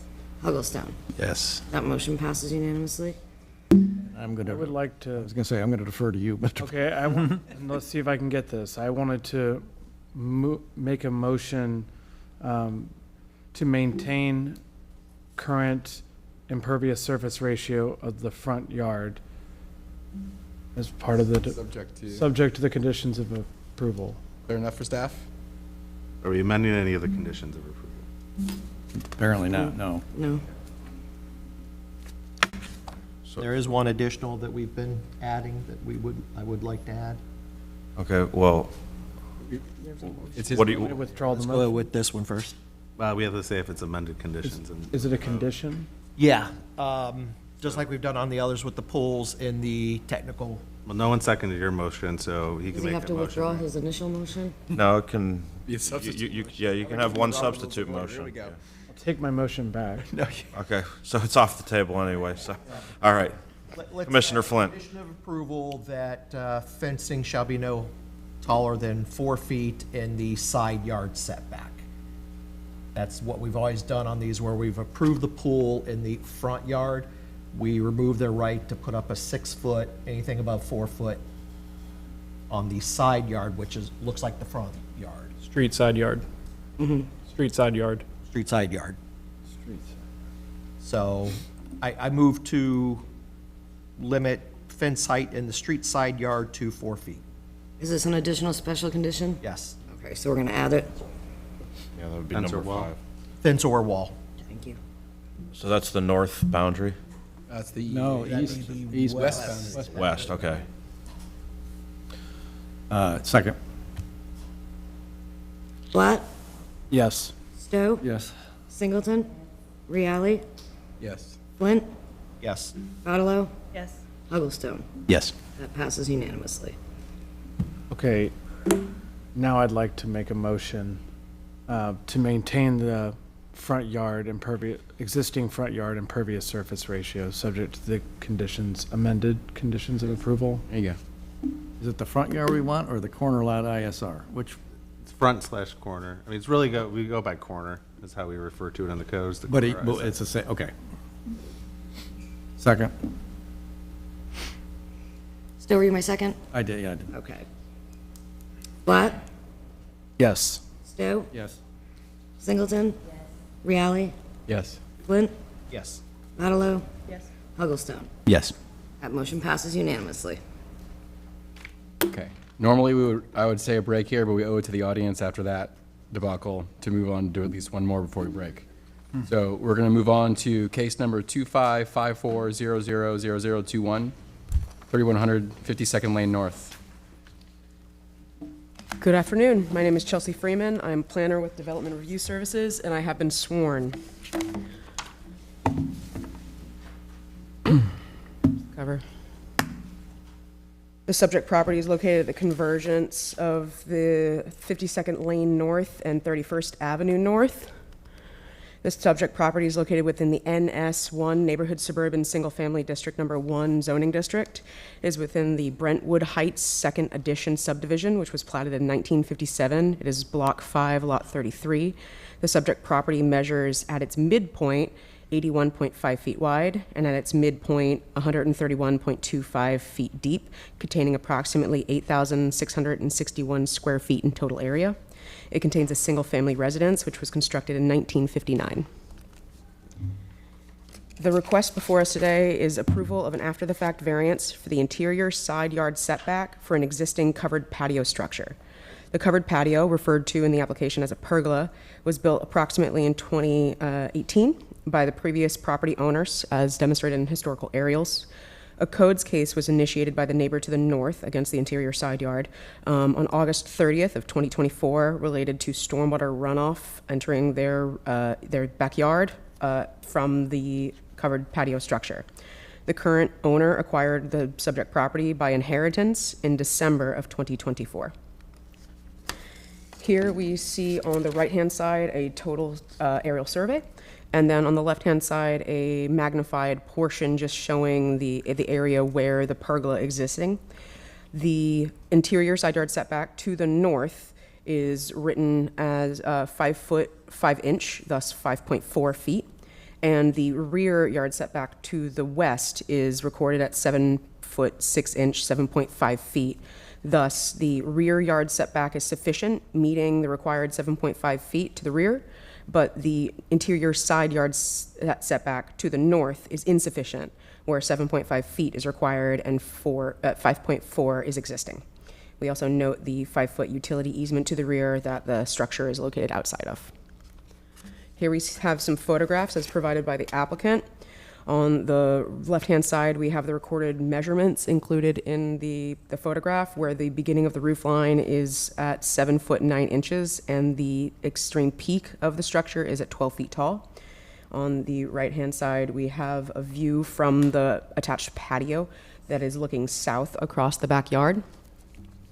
We have here on the left an interior view of the structure and its interior roof. And then on the right-hand side, we have a view from the back corner of the property looking inwards at the house. Each side is recorded at a width of 13 feet, 5 inches long. It is square, each dimension is the same. And we have here confirmation photos of that measurement to the rear, demonstrating that it does meet the minimum rear setback to the west of 7.5. We have additional photos here. This is standing on the west side, looking east at the back of the house on the left-hand side, and then 2 photos in the middle and on the right, facing west at the rear of the property.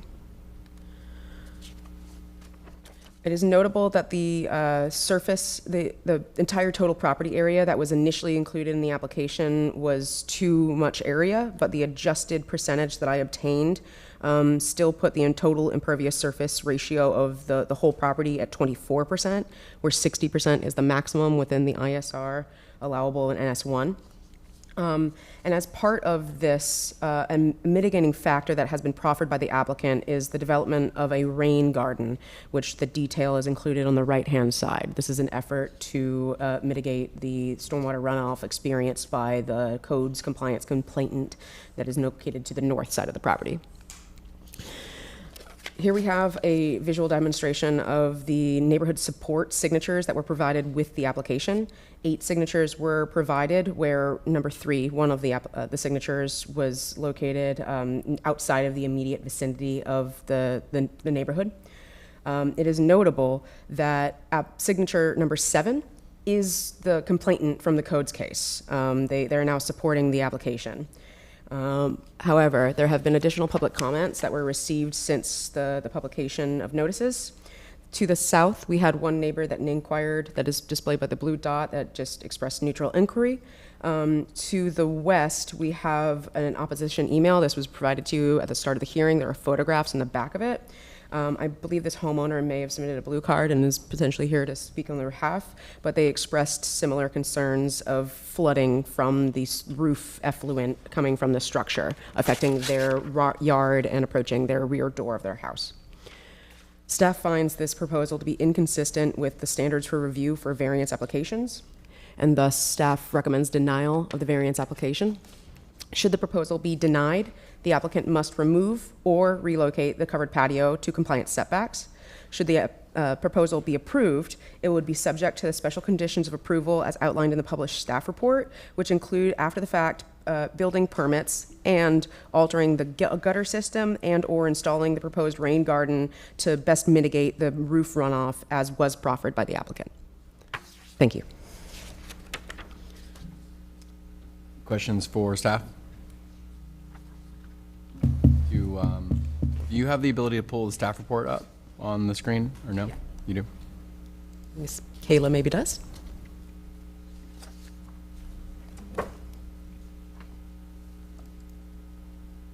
And maybe we don't have to pull it up, but I just want to note for the record that it's very clear to me in reviewing what property we're talking about, but I think that the property location map identified the neighboring property, and I don't think it has any bearing on the decision today, but I want to just put it in the record that you just note the discrepancies so that we know we're making a decision on the correct information. So if you go to the property location map, yeah, so I'm pretty sure the property is the property to the north. That is correct. Yeah, yeah. So thank you for that. Just so everyone on the commission is clear, so that it doesn't create any kind of problem with the record. I didn't have any other questions, though. Any questions for staff? Nope. Okay. Applicant.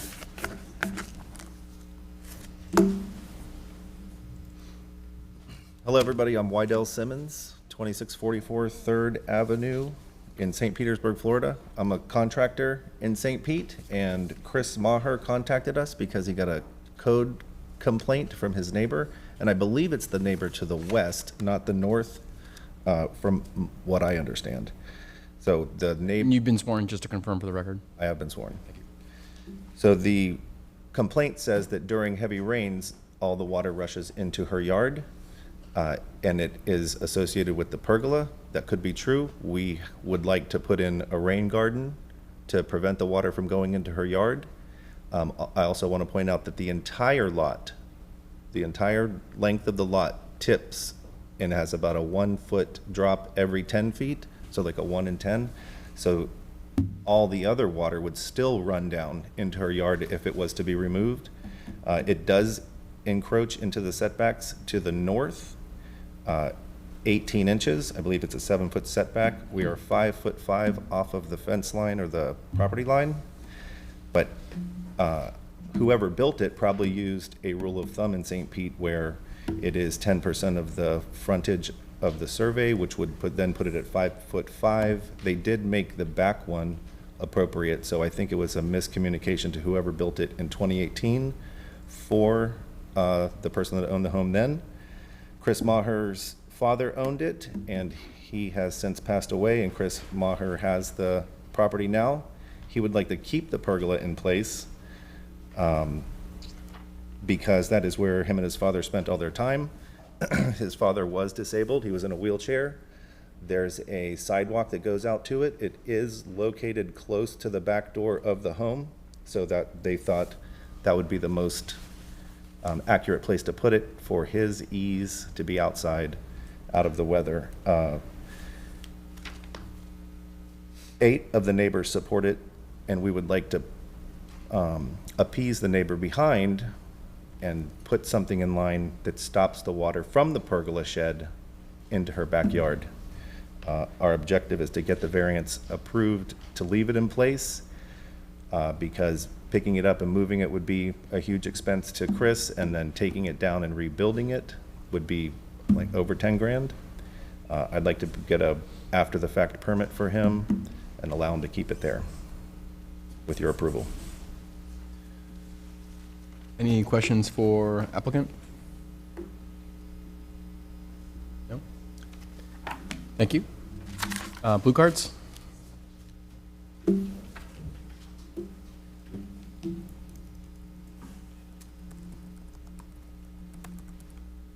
Gregory Klein? Just please state your name, address, and confirm that you've been sworn. Gregory Klein, 2860 52nd Street North, St. Petersburg, Florida. I'm speaking on behalf of my daughter, who lives behind the house. I'm glad you clarified the error of the picture. Can you confirm you've been sworn as well, please? I'm retired. Can you confirm you've been sworn today? Oh, yes, I have. Yeah. Okay. First, I want to correct that my daughter never signed the support of this application. I don't know where that came from, but she never supported that. First, the issue, the main issue is basically the owner of the property. You know, he deliberately engaged in an attempt to hire an unlicensed handyman to construct the structure without a permit, as well as running electricity from the main house, again, without a permit. Don't even know if the electrical permit is up to code.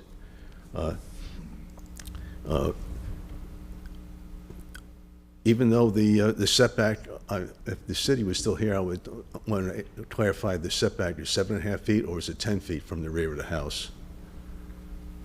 And we can ask them that later. Okay, all right. Because if it is 10 feet, then of course they're in violation of that as well.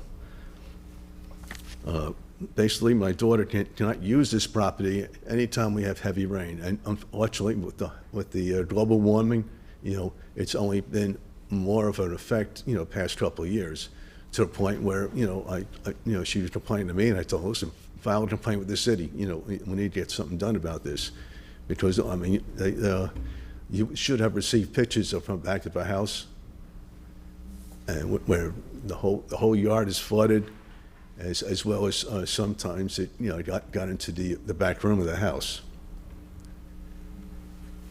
I mean, there has to be some sort of penalty for ignoring city code, building permits, and it has to have consequences. Asking for forgiveness is not an excuse. Getting a permit after the fact, is if it was a legal contractor who did it, they have some sort of recourse. They can go after the contractor, and have him correct it. I mean, you went to a handyman, now the burden's on them. I mean, I hope you would support, penalizing them for, violating this, as well as, okay, this structure was, it cheated the city and county out of collecting additional property taxes since it was built, because they would evidently raise the property value of the house. I mean, I just ask you that you deny this this application and knock down the.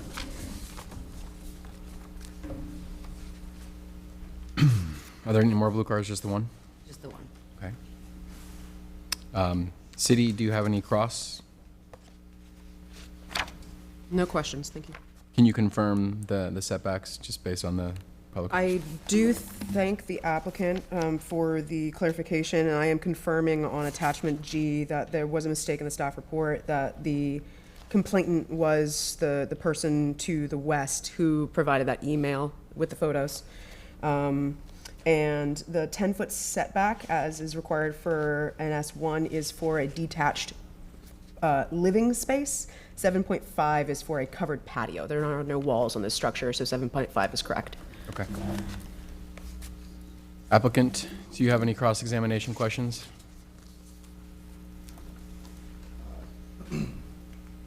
Just comments to. Well, you'll have a moment to comment, and just procedurally, it's questions now for staff or for the witness, and then you'll get the chance to make some closing statements in a moment. Okay. Nope, I just had statements. Thank you. All right. Staff, you have your closing comments? No comments, thank you. Okay, sir, now is your chance. Sorry. Should have told you to just wait, yeah. So my comments would be, during the heavy rainstorms, nobody would be using the outside area, and then the water would run away. And we did have a conversation with the complainant, and she said that it had only happened once. And I would like to say that I'm confident that I can prevent the water from the pergola from moving into her yard. I'm very confident that I can stop that. But the entire lot would have to be graded up to prevent all of the other rainwater from going into her yard. And another comment to what he said, the variance process is the way to get it corrected for the permit, for the structure being built without a permit. That's it. Thank you. We'll go into executive session. Mr. Flint.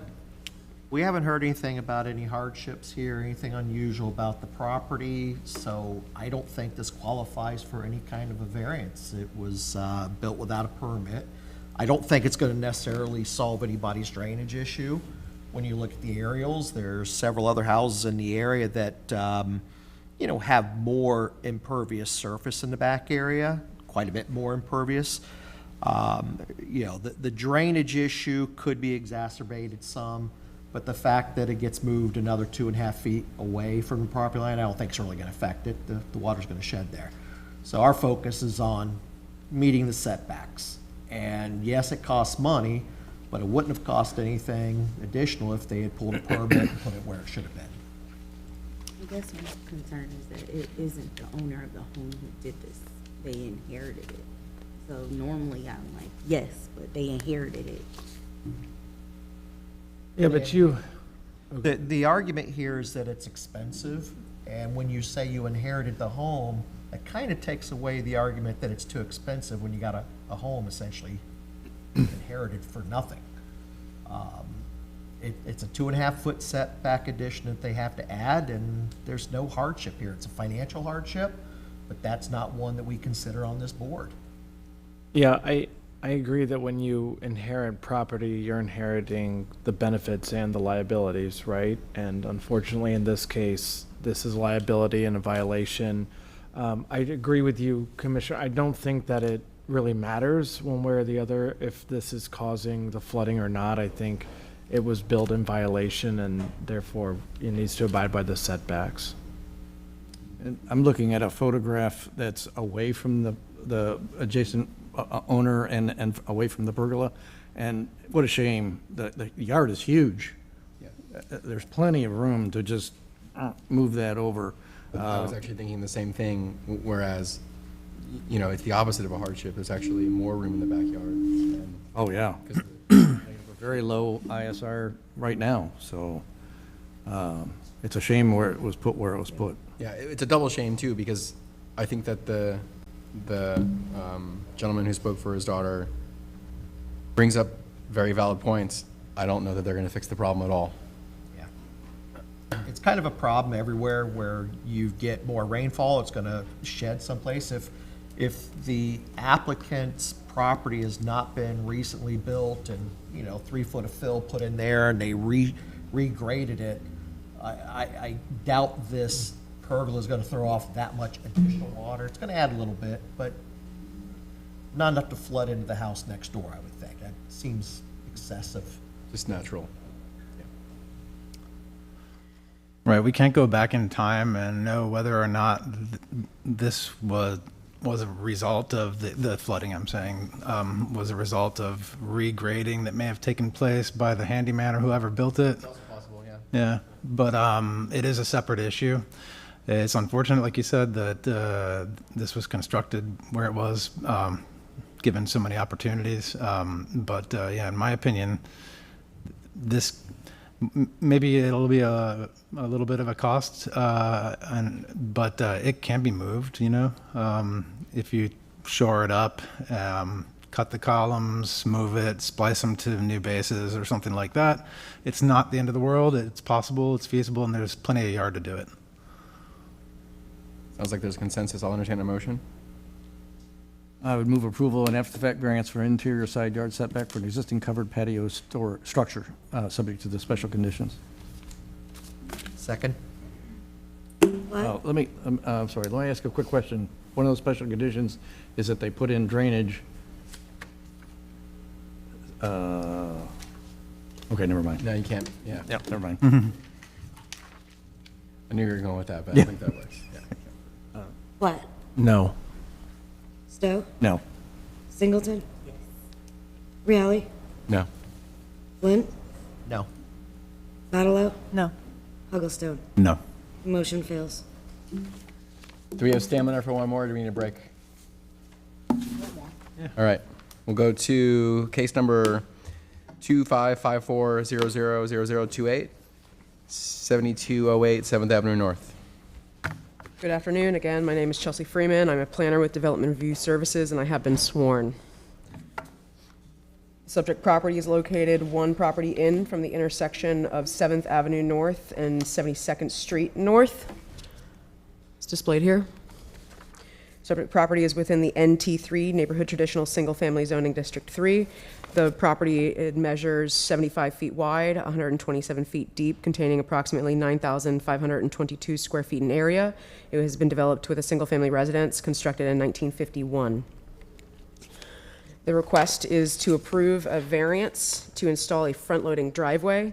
Land Development Regulation 16, Section 1620.010.11 requires that a driveway must face an alley and that parking is located behind the front facade of the principal structure within the NT3 zoning district, where there is an alley. The property is within Block 8, Lot 2 of the Boardman Goats Davista subdivision, which was platted in 1912, which demonstrates a 16-foot alley. Here on the left-hand side, we have the full plat, and then on the top is a magnification of the subject and adjacent blocks. Again, Block 8, Lot 2, it is highlighted. A portion of this area was replatted in 1981, and that replat confirms the presence of the 16-foot alley. Here we see a survey of the subject property and the proposed driveway superimposed. The proposed dimensions would follow that, which would be allowable in situations where an alley is not present, but would be within the NT districts. A width of 12 feet is proposed at the front property line, expanding to 18 feet wide within the private property. And then at the curb, 2 foot by 7 foot triangular flares would be added, resulting in a curb cut of 16 feet. The calculations of the front yard ISR are at 28%, which it does include the existing concrete walk, where the maximum front yard ISR is at 45%. This application is the result of the initiation of a codes case from April of 2024. The codes case relates to installation of a rock driveway and rock apron installed without a permit. The previous owners removed the rock apron, reinstalled sod within the right-of-way, but left the rock within the private property, where the permit is specifically required for a driveway to cross the right-of-way. This resulted in the codes case being closed. The applicant then purchased the subject property in July of 2024. The applicant states that the available width in the alley is 9 feet. Photos submitted of the applicant taking measurements in the alley shows the approximate width of the usable space to be 12 foot 11 inches. While the plat and the GIS both demonstrate 16, there is a variable amount of small fence encroachments. Fence encroachments into the alley beyond the private property limits would be subject to codes enforcement and should be moved. They cannot be installed within the alley and are limited to just the property line or within the private property. Here we have some site photos. On the bottom left, we are on the west side of the alley facing east. On the bottom right side, we are on the east facing west. And in the middle top, we are approximately in the middle of the alley, and the red arrow denotes the approximate location of the subject property. It was noted in the conversation with the applicant and with neighbors that this alley was regraded and millings were put down 2 days prior to this site visit. And it is notable that there is upcoming engineering and transportation work forthcoming. There are crews working nearby, and the neighbors have received notices of that work. Here we have a view of the west corner of the subject property looking diagonally east. It is notable that on that left-hand photo, where approximately that trash can is indicated, slightly beyond within the limits of this private property, there is a utility pole. And we do note the new 10-foot by 8-foot shed that has been added. And then on the right-hand side, we have an eastern-looking view from the back east corner of the property. We did conduct, as part of the staff review, an analysis of existing grandfathered driveways in the neighborhood. Here we see the study area with the property highlighted. This is all properties that front 7th Avenue North. And here we have identified the existing grandfathered driveways, denoted both front loading and then street side loading, where total 30 properties were studied, and 70% of them do have existing grandfathered front or street side loading driveways. Further analysis was conducted after the site visit. These structures were noted on the existing alley at the rear of the subject property, where at least 4 residences had developed rear access and parking, with additional having parking room without a substrate being laid down. And here's the analysis where walking down that rear alley, we see a mix of a few homes having only alley access, and then 4 homes having a combination of grandfathered existing front access and then new developed alley access in addition to that. The applicant submitted 26 signatures of neighborhood support as indicated on this location map, denoted between property owners and residents or tenants. They did indicate even photos of this discussion with the neighbors. After public notice was distributed, numbers 12, 9, and 11 called for with additional details of support. One additional homeowner provided statements of support via a phone call, and an email with a statement of opposition, which was distributed to you today at the start of the meeting, from the rear property owner was provided as well. Staff finds that the variance request does not meet the standards for review that are applicable in the code review criteria. And as such, staff recommends denial of the variance application. Should the proposal be denied, the applicant must maintain compliant ground cover in the right-of-way and may develop parking areas in the rear of the property to be accessed from the alley, compliant with the land development regulations. Should the proposal be approved, it will be subject to the special conditions of approval as outlined in the published staff report, which include obtaining a building permit for a conforming driveway substantially resembling that which was proposed. Thank you. Questions for staff? Isn't the parking from a front-loaded driveway supposed to be behind the structure? Yes, sir. And this one will not be, or it will be? It is requesting both, to have the front-loading driveway and then to leave the parking in front of the front facade of the house. But that code section is from the same portion of the code. So the way it's written, approval of variance to install a front-loading driveway doesn't seem to address that it's in front of the facade, but you're saying it is? It does appear to be proposing parking in the front of the property. Perhaps legal has clarification if the notice was sufficient on this code point. Is it one variance or 2 variances? Where's the, I'd like to see what the notice actually said. I'm pulling it up now.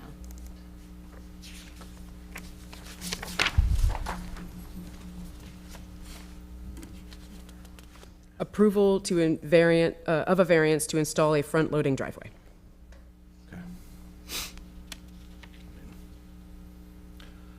So what's your question, Commissioner? I guess my question is, are there in fact 2 variances here or just 1 variance?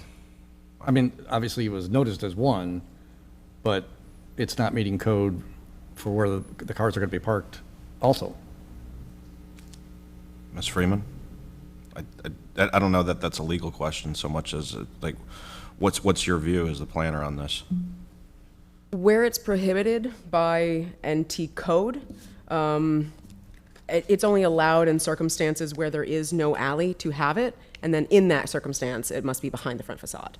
Perhaps Corey could provide further clarification. You wanted you to clarify? You said only in the event, because the important part was at the end of the sentence, and I lost that. Can you just say that again? Only in circumstances where there is not a street side or an alley which can provide access is a front-loading driveway ever permitted. In all circumstances, it must be provided behind the front facade of the house. In all circumstances? That's my understanding.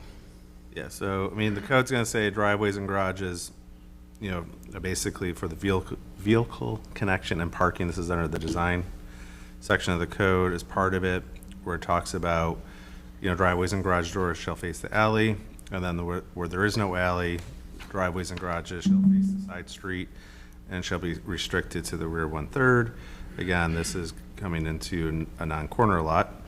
Then where access via the rear third of the lot is not possible and or alley is unable to traverse due to obstructions, driveways and garage doors shall be permitted within the front 2/3 of the lot facing the side street. And then of course, absence of an alley or side street, you can have a single lane driveway shall be allowed, and also shall be located to the side of the principal structure, and required parking shall be behind the front facade line of the principal structure, including the porch if any. So this gets into, it's really kind of a one-size discussion of priority. Right. So they're asking for the variance, to basically allow the driveway in the front, not the alley, because they have an alley. So Right. they're trying to get around the driveway off the alley side. So if we're going to allow it in the front yard also, based on where it's located, this will be part of that variance request. So it's really to locate, we're proving the front yard and the location of the driveway. Okay. All right. Certainly see your point, Commissioner. I also think that this has been, it's sufficiently generic to allow for this request to proceed. One of your very first slides that showed the house, could you put that back up there? Because I think that's the only thing, I can't find it on Google Earth. I think that shows the driveway, the rock driveway. Are you moving that? I did. Okay. Pardon What's me. going on? The bottom right photo is the most current photo. The applicant has added the front yard fence and the 10-foot by 8-foot shed since they've purchased the property in the last year. This was taken on Monday. Okay, but the left-hand one, on the right-hand side of the left-hand one, that's the driveway that was there. Yes. And then accordingly, then they took the apron out, and then slowly over time, it's now, I'm looking at Google Earth, now it's grass. As we go there today, we would see grass, right? I think Google Earth is older. Oh. Yeah, Google Earth is an old photo, the Ah. street view. So what do we, What you see here now is what exists as of a couple days ago. On the bottom right. okay, so, And the one on the left is during the code. and the bottom right, what's hard to tell is it looks like it's concrete, it's rock. Yes. Where that car is being parked. Yes. Okay, all right, so that is there today.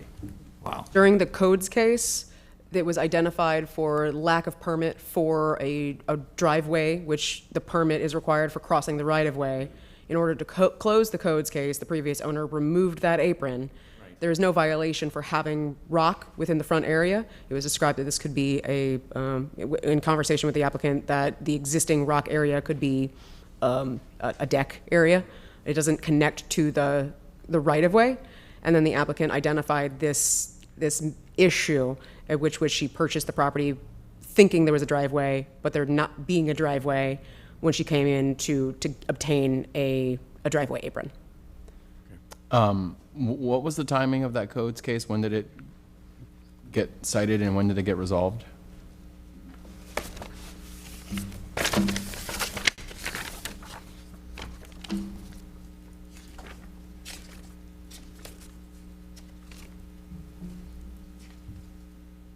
The codes case was initiated in April. From my understanding, I believe it explains on the staff report, it was closed in June by the removal of the rock in the right-of-way, and then the applicant purchased 5 or in July. 24? Pardon? Oh, it had to be 24 then. Yes. Yeah, okay. And then, just generally speaking, your analysis on the grandfathered driveways in the area.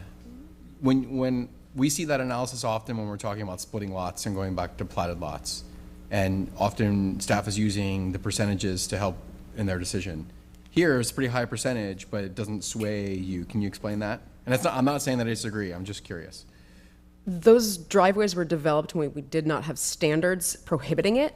And since 2007 code, we have added standards to prohibit access from front-loading driveways on NT2 and NT3 properties, which are on a accessible alley and which do not have a side access in cases of not having an alley. So the percentages, you're basically just feeding us information with that. Yes. There's context, but it doesn't speak over the code. Okay, thank you. Does anyone else have any questions? Okay, thank you. Is the applicant here?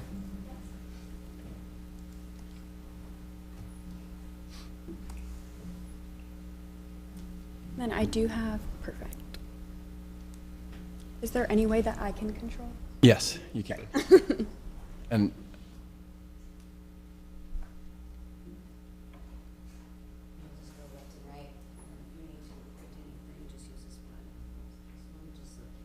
Thank you. All right. Hello, everyone. My name is Jessica Pagasa, and I live at 7208 7th Ave, and I'm here to present to you why I believe my driveway variance shall be approved. So Basically, based off of what Chelsea was saying, I bought the home from a flipper company. They bought the home back in April. That's when they added the front-loading driveway. So when they put it back on the market and I bought it in July, it was still listed as having a front driveway. You can see in photos from realtor.com on the left, that is the driveway. On the right, the same photo was posted online. And just a little bit closer so that you could see, my neighbor has an almost identical driveway to mine on the left. I did not find out about this NT3 rule until a few months ago. I actually went to the city to try to get approval to cement my gravel driveway, and that's when zoning told me that I actually wasn't even supposed to have a permitted driveway. My whole thing is I went through the city of St. Pete to buy my home. I used their down payment assistance program, and I trusted them to guide me through this process. I have with me a few papers that they have provided with me that I will go over.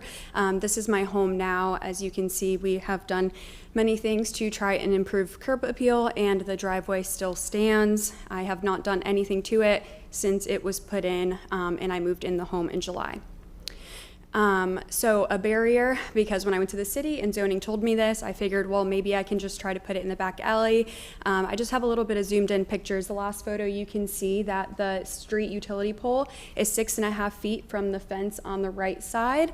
Obviously my driveway cannot fit in between the city street pole and that. It would have to be to the left of the city pole and the tree, as you can see there, putting my driveway in the middle of my backyard, which I don't feel is very appropriate. I obviously also have a fence now, a patio, and I have gotten quotes to remove all of the driveway from the front and from include one in the back, same time as in removing all of the things that I have added in the back. That quote came out to $12,980 compared to just cementing the concrete that I already have that is existing on the property would only be $4,000. I think. Oh, we're missing a slide. Did you send the updated one by any chance? Yeah. Okay, well, If you have updated. I'll just, version, you can show it over on the other side. okay. I'll head over there.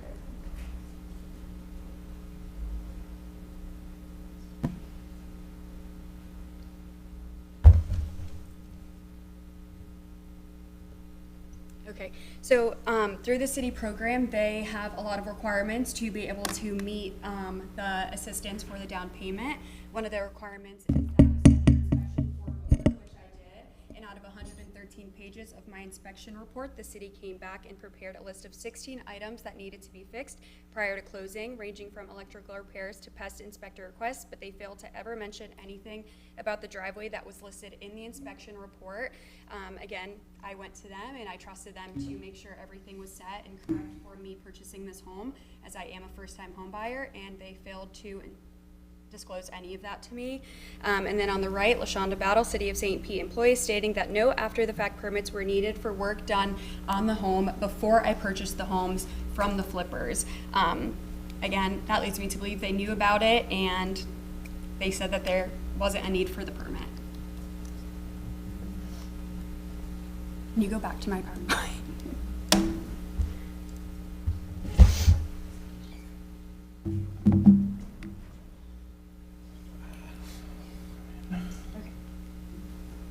So I just have some neighborhood stats. I know that Chelsea's was a little different. She just went off of the direct road that we live in. If you can see on here, this is a Google Images map of 5th and 9th is highlighted at the top and the bottom. Our neighborhood is in between. There are no main roads in between our neighborhood. And then on the right, all the highlighted homes are homes with front driveways. So if we go back to this one, there are 77 homes in between 5th and 9th with alley access. 71 of those homes already have front driveways in the front of their home, which is 92% of the homes in our entire neighborhood. 6 homes do not have front driveways. As I stated, 3 homes have a garage and back driveway. 1 home only has a back driveway, and 2 homes do not have a front or back driveway, but they utilize street parking. So barriers to alley access, I got this off the website that includes the sections for permanent ordinances of the city of St. Pete. In the first section, it states that alleys shall be paved a minimum of 12 feet wide or full width of the alley if it's less than 12 feet. Our alley is dirt. The dirt portion is 9 feet wide, not 12 feet, and neither is it paved. Purpose and intent, in my opinion, is the most important. It says the purpose of the NT district regulations is to protect the traditional single-family character of these neighborhoods while permitting rehabilitation, improvement, and redevelopment in a manner that is consistent with the scale of the neighborhood. Again, my front driveway would be within the 92% of homes that do have front driveways, and I feel that it is consistent with the scale of the neighborhood.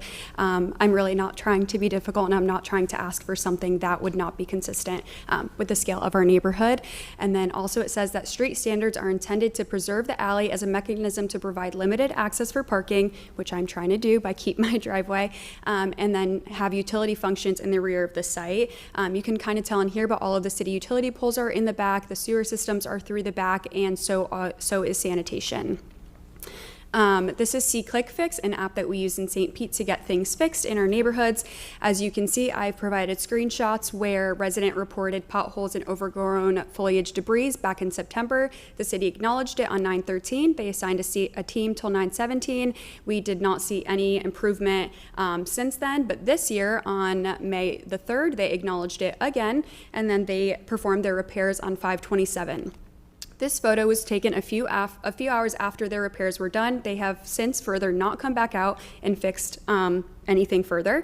So this is what our back alley looks like now. They have just pushed all of the dirt and sand and rocks over to the right and left side of the alley, which it rained that night, and now it's all back towards the middle of the alley.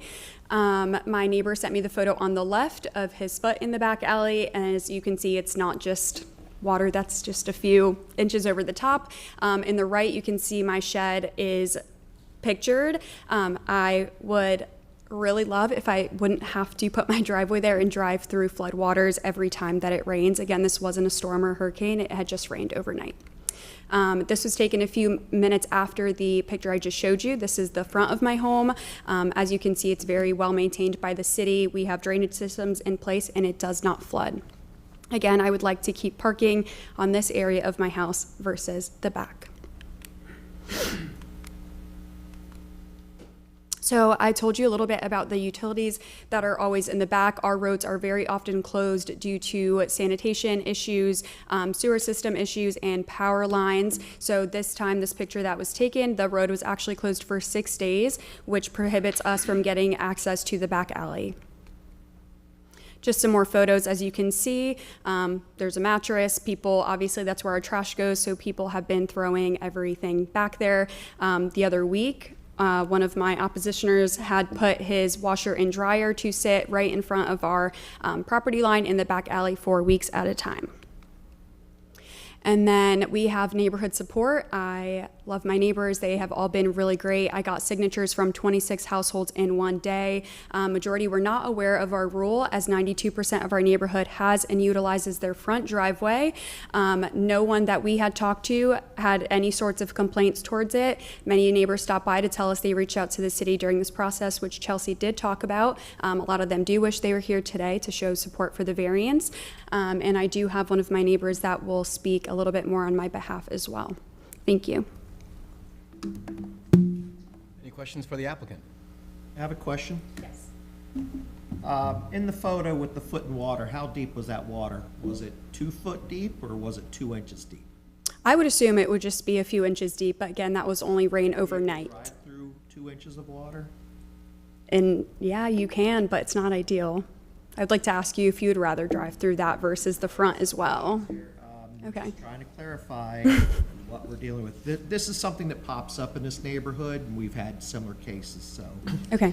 Just trying to get to the bottom of it. Thank you. Other questions for the applicant?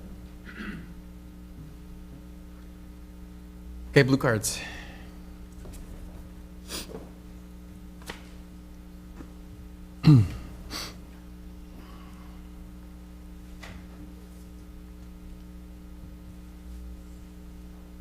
John Finnegan.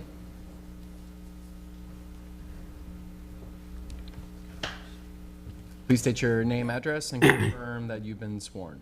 Yeah, John Finnegan. I live at 7200 7th Avenue North in St. Pete, and I have been sworn. Okay, my comment is, you know, I see no harm in putting this driveway there. I've been there for 37 years, and I've always taken care of the home she lives in. I live directly next to it. And it's always been dirty, and people parked on the front lawn, the back lawn, and everything. The alley floods all the time, you know. And she's beautified the house in just a short time. And I see no reason not to have that front driveway whatsoever. And all the neighbors, and she had the 26 signatures from the neighborhood, and they have others that have talked to Chelsea by phone, and everybody is for this. So that's my comment, and I hope you listen and do the right thing. Thank you. Next card is Mike Cook. Either one, doesn't matter. Just again, name, address, and confirm you've been sworn, please. Mike Cook, 7209 6th Avenue North, behind the property you talked about, and I've been sworn in, yes. And I think it's an NT2 neighborhood, not an, people are saying NT3 anyway. Until a few years ago, as you saw, oh, let me back up here. The picture of the water in the alley and the pictures of the new garages or newer garages built facing the alley. One of them is mine, and there's another new house, another one driveway, another garage under construction right now, where the fellow has a half-circle driveway in his front yard, and we're all using alley access. The water has not been a problem in there. What she showed there's been some fiber optic lines run recently around a lot of the parts of the city and Gulfport as well, and that was closed for a little bit while the fiber line was laid. So I haven't experienced any hazard, any difficulties in using the alley for my access to the garage. And again, and the other thing is the new homes that were built on the street, they complied with the code. They put a garage in the back, the alley access. Their front yard is now back to grass. And another neighbor, the one you saw, the garage under construction, you saw the cinder blocks. That was his choice. They've been using the semicircular driveway in the front, and it's going to go back to sod, he said, after the garage is built and used there. So again, I think the driveway was put in. I think it was mentioned in a violation of the code that's changed to, and all the numbers that show the number of houses that have a front entrance to a driveway, those homes were built in the 50s, and that's the way they were built then. And this additional to the code was changed, as you know, for the beautification of the neighborhoods and to utilize the alleys where they are possible. I think I've covered most of that.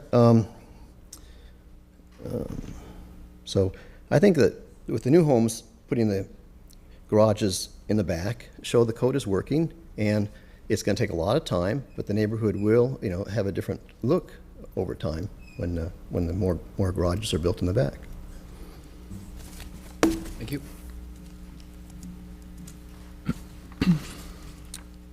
All right, staff, do you have any cross-examination? Staff waives. Thank you. Ma'am, do you have any cross-examination? Do you have any questions for staff or witnesses? No? Okay, thank you. Staff, do you have any closing statements? I can confirm that the neighborhood is neighborhood traditional 3. I can confirm that no needed permits or code violations would have been identified when the applicant purchased the subject property, as there's no permit needed to have a rock area within the private limits of your property. There is the requirement to stay under the ISR, but no permit is needed to lay down a rock area. And the codes case had been closed with the removal of the rock within the right-of-way. The rock apron was the major violation. Okay, thank you. Do you have any closing remarks?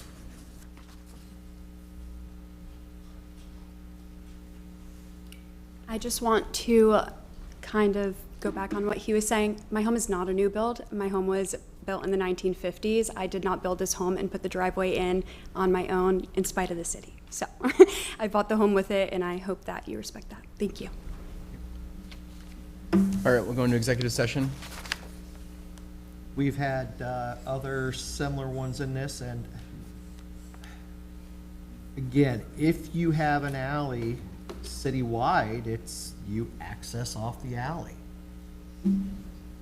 And in this neighborhood on 9th Avenue, just about 2 years ago, we had a vacant lot come before this board, requested a front driveway. We denied it because that is the zoning that was chosen by the citizens of St. Petersburg through a long thought-out process years ago.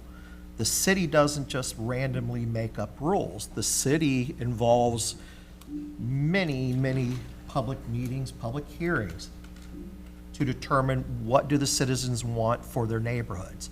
The determination through these long thought-out process was we are going to require that all vehicles access from the rear alley if a rear alley exists. In this case, if you go to the north side of 9th Avenue, there are no alleys at all.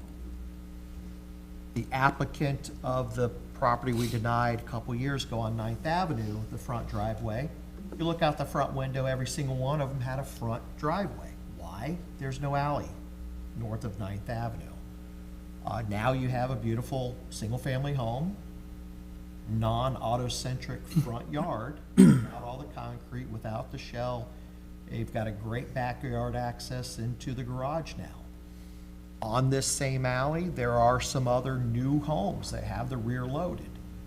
If the rear alley is holding 2 feet of water flooded, they have the ability to park in the street out front. It's a low traffic roadway. They could park there and enter through their front door, just not utilizing an alley. So what we're looking at here is not a hardship, although she didn't do the driveway apron. That is a problem with a civil issue between the homeowner and the seller of the property to her if they did something without a permit. We have to enforce the zoning, the code that the citizens have developed over years. We have approved front loading in the past when there's been something unusual, something that makes sense. This one has no apparent issues with the property preventing a rear-loaded parking area. The expense of $12,000,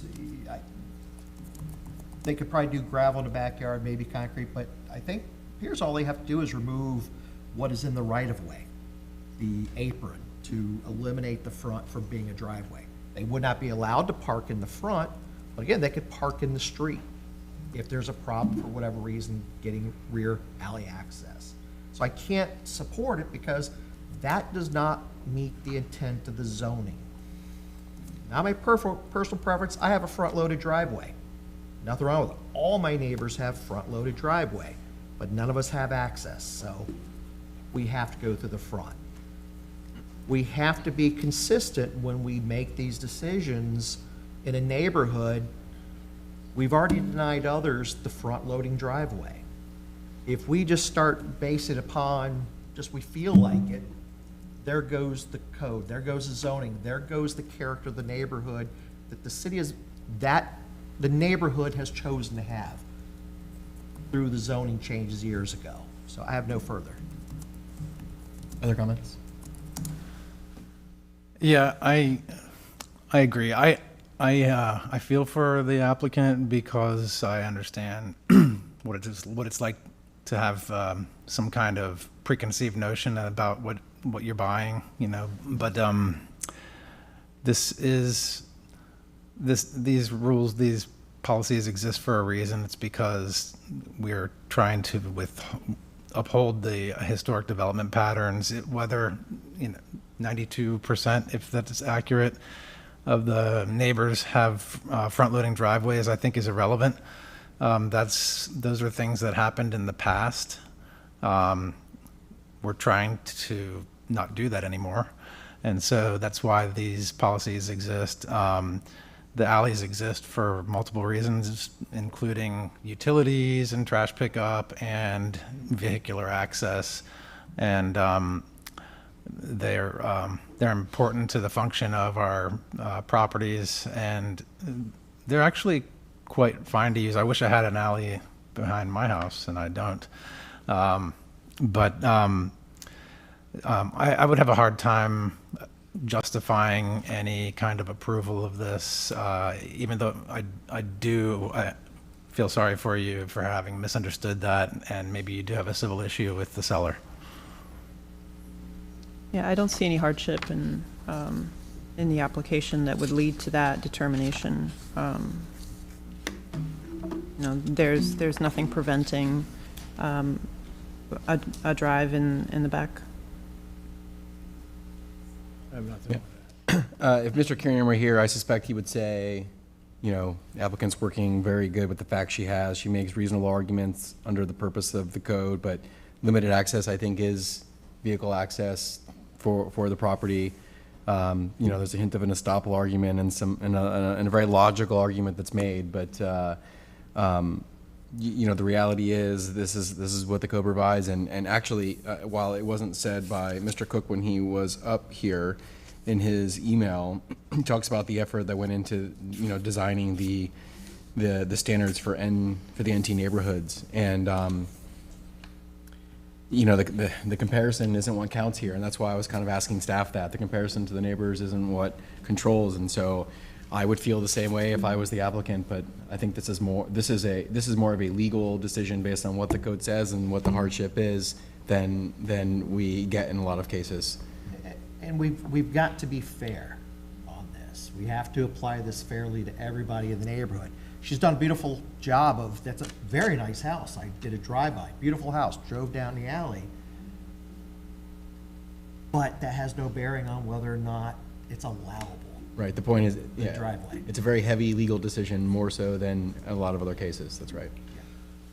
I'll make a motion to move approval of a variance to install a front-loading driveway, subject to conditions of approval.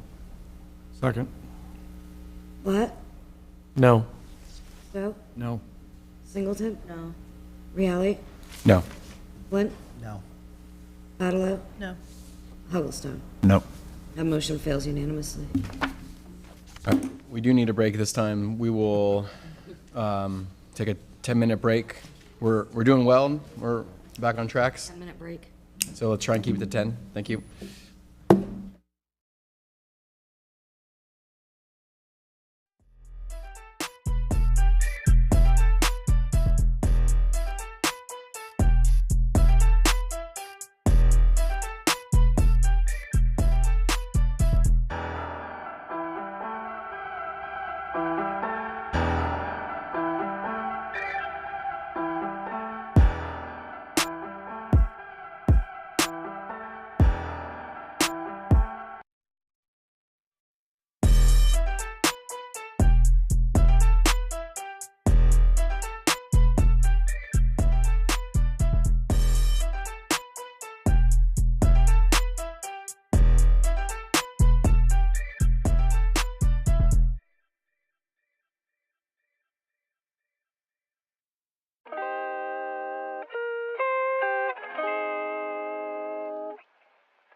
But that was India too.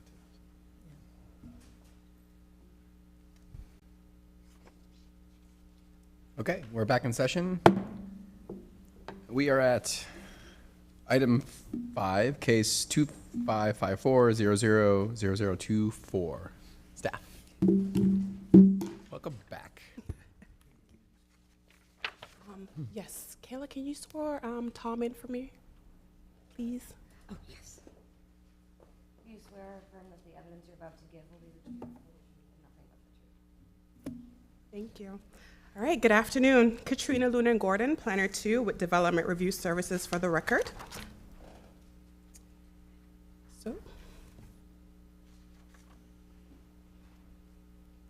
All right, so the case before you is a corner lot located on the northeast corner of Monterey Boulevard Northeast and Laredo Way Northeast.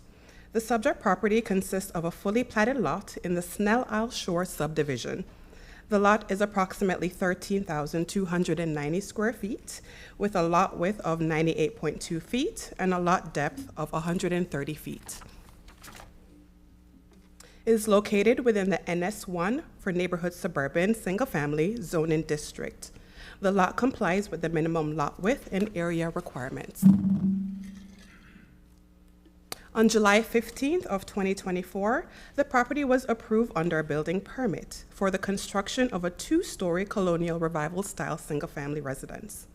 The approved plans include a front-loading attached garage oriented towards the primary street, which is Laredo Way Northeast, a standard concrete driveway.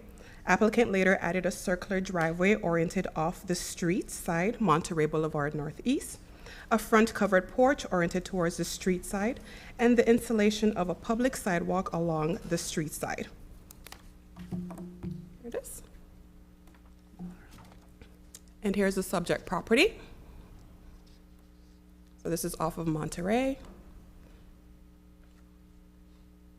And this is off Laredo.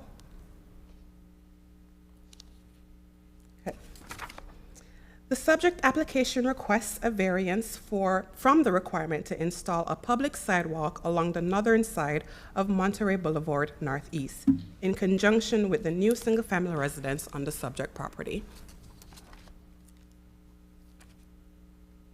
So here's the surrounding area. So this is the property just east of them, next door. You can see a concrete sidewalk is currently installed east of the subject property, where sidewalks were constructed along the north side of Monterey Boulevard Northeast and west of Alameda Way Northeast as part of the development of a new single-family residence at 801 Monterey, constructed in 2020. However, the sidewalk installation terminates at the northern property line of 801 Monterey Boulevard Northeast. The adjacent property at 110 Alameda Way Northeast, located west of that property, was granted a variance from the sidewalk installation requirement through the city's streamlined variance request in September of 2023. So here's east of the subject property. So just kind of like a turnaround view. Crosswalk, and there's sidewalk along. So you can get through crosswalk, and then sidewalk continues up on Alameda. And then here we go. And sidewalk continues. And then there's a sidewalk there on the other side. And then here's... Do you have a way to show that from an aerial? I'm trying to follow you on Yeah, the property actually there is going to be an aerial okay. coming up that All shows right, all. sorry. You got it. All right. So this is west of the subject property as we're going, kind of just turning. And then this is down west of the subject property. You're gonna see no sidewalks. And we continue. So here's what it looks like from an aerial. So the subject property is where the red location is, and you can see the yellow is all the sidewalks off of Monterey, Alameda Way, Northeast, and the new constructed sidewalk in 2020 at the corner.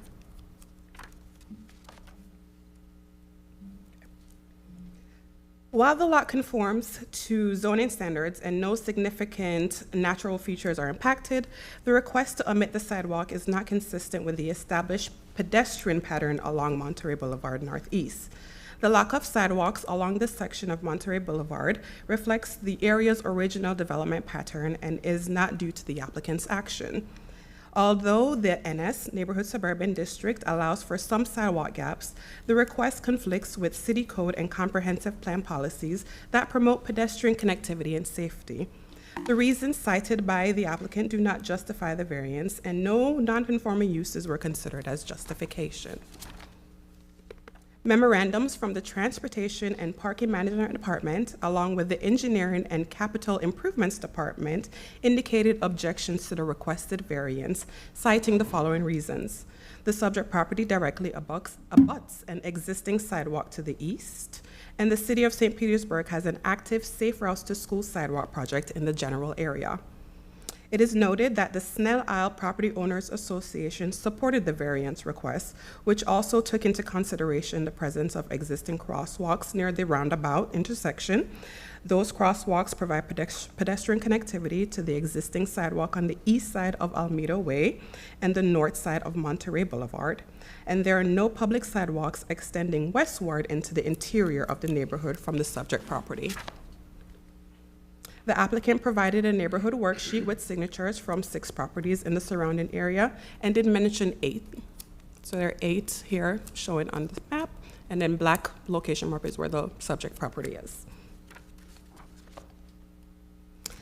Based on the analysis provided, the reasons outlined in the report do not justify the granting of this variance. Should the proposal be approved, it will be subject to the special conditions of approval outlined in the published staff report. This concludes my presentation. I'm here for any questions, and so is the applicant with the presentation.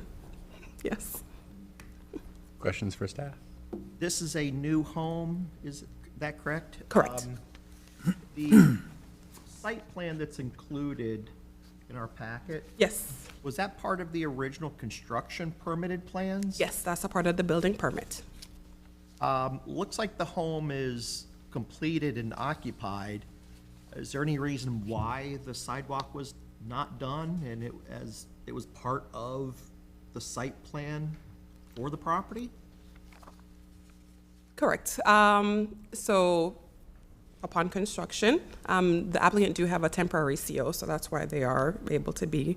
But however, upon construction, they noted that the sidewalk, they do not want the sidewalk, which is why they're coming forward with the variance request to not install that sidewalk, meeting the plans that were approved. So they agree to the sidewalk as part of the permit. They build and occupy the home, then turn around and say, we're not going to build the sidewalk. Is that kind of what happened here? Yes, noting that in order for staff to approve the building plans, there have to be a sidewalk that, because it's located on the north side of Monterey Boulevard, meeting the code. Property immediately to the east appears to be a new home at the corner with sidewalk on two sides. Correct, because it's north and west of Almedo. Okay, thank you. No problem. No further. Any other questions for staff? Yeah, you said there was a previous variance request for the sidewalk in this neighborhood. Yes. Are you able to point out where that is? And if you have any background on what the justification or reasoning for that was, I'm curious. If not, it's okay. Perfect. Okay, so this property right here received a variance request, and I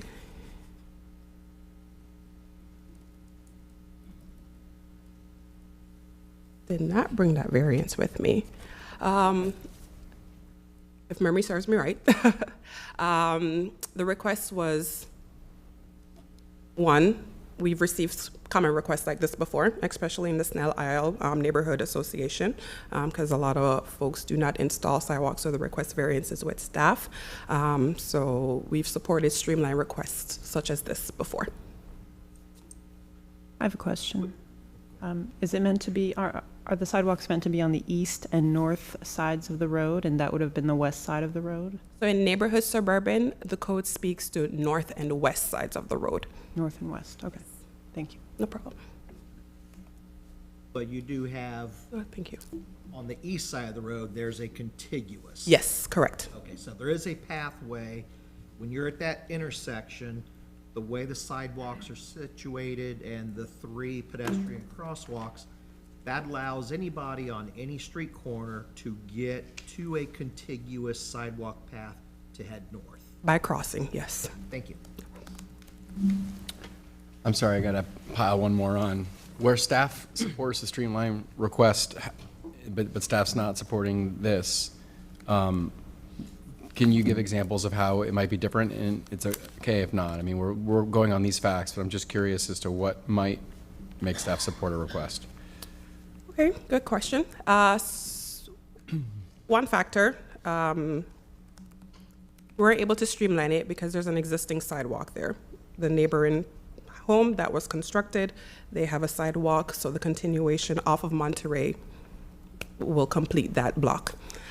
Second, staff routed the application to transportation and to engineering, and we received objections. So with that objection, that also helps to support the sidewalk being there. Okay, thank you. I do have that variance up. Oh, and thank you, Kayla. So if you do want to see that previous variance for 110 Almedo, we do have a copy of that. I think so. I would like to see that. Do you want the letter? Just give us a moment.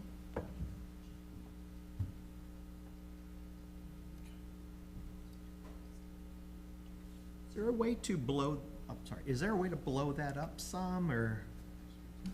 I know there probably is. Press control and then use your mouse. Oh, you mean just zoom in? I can do that. I can do that. Oh, that's much better. Very helpful. Thank you.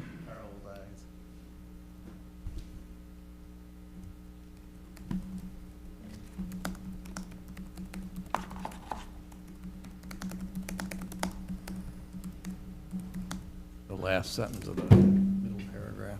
Yeah. I believe this committee picture.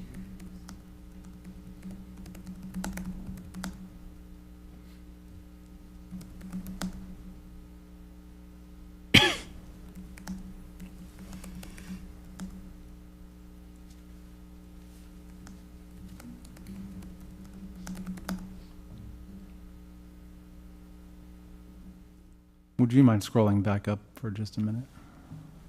Slow reader.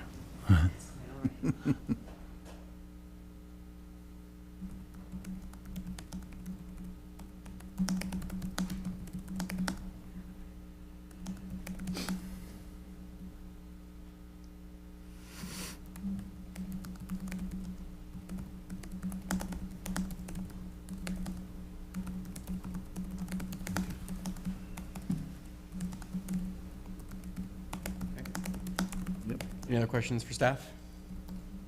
Okay, thank you. Is the applicant here?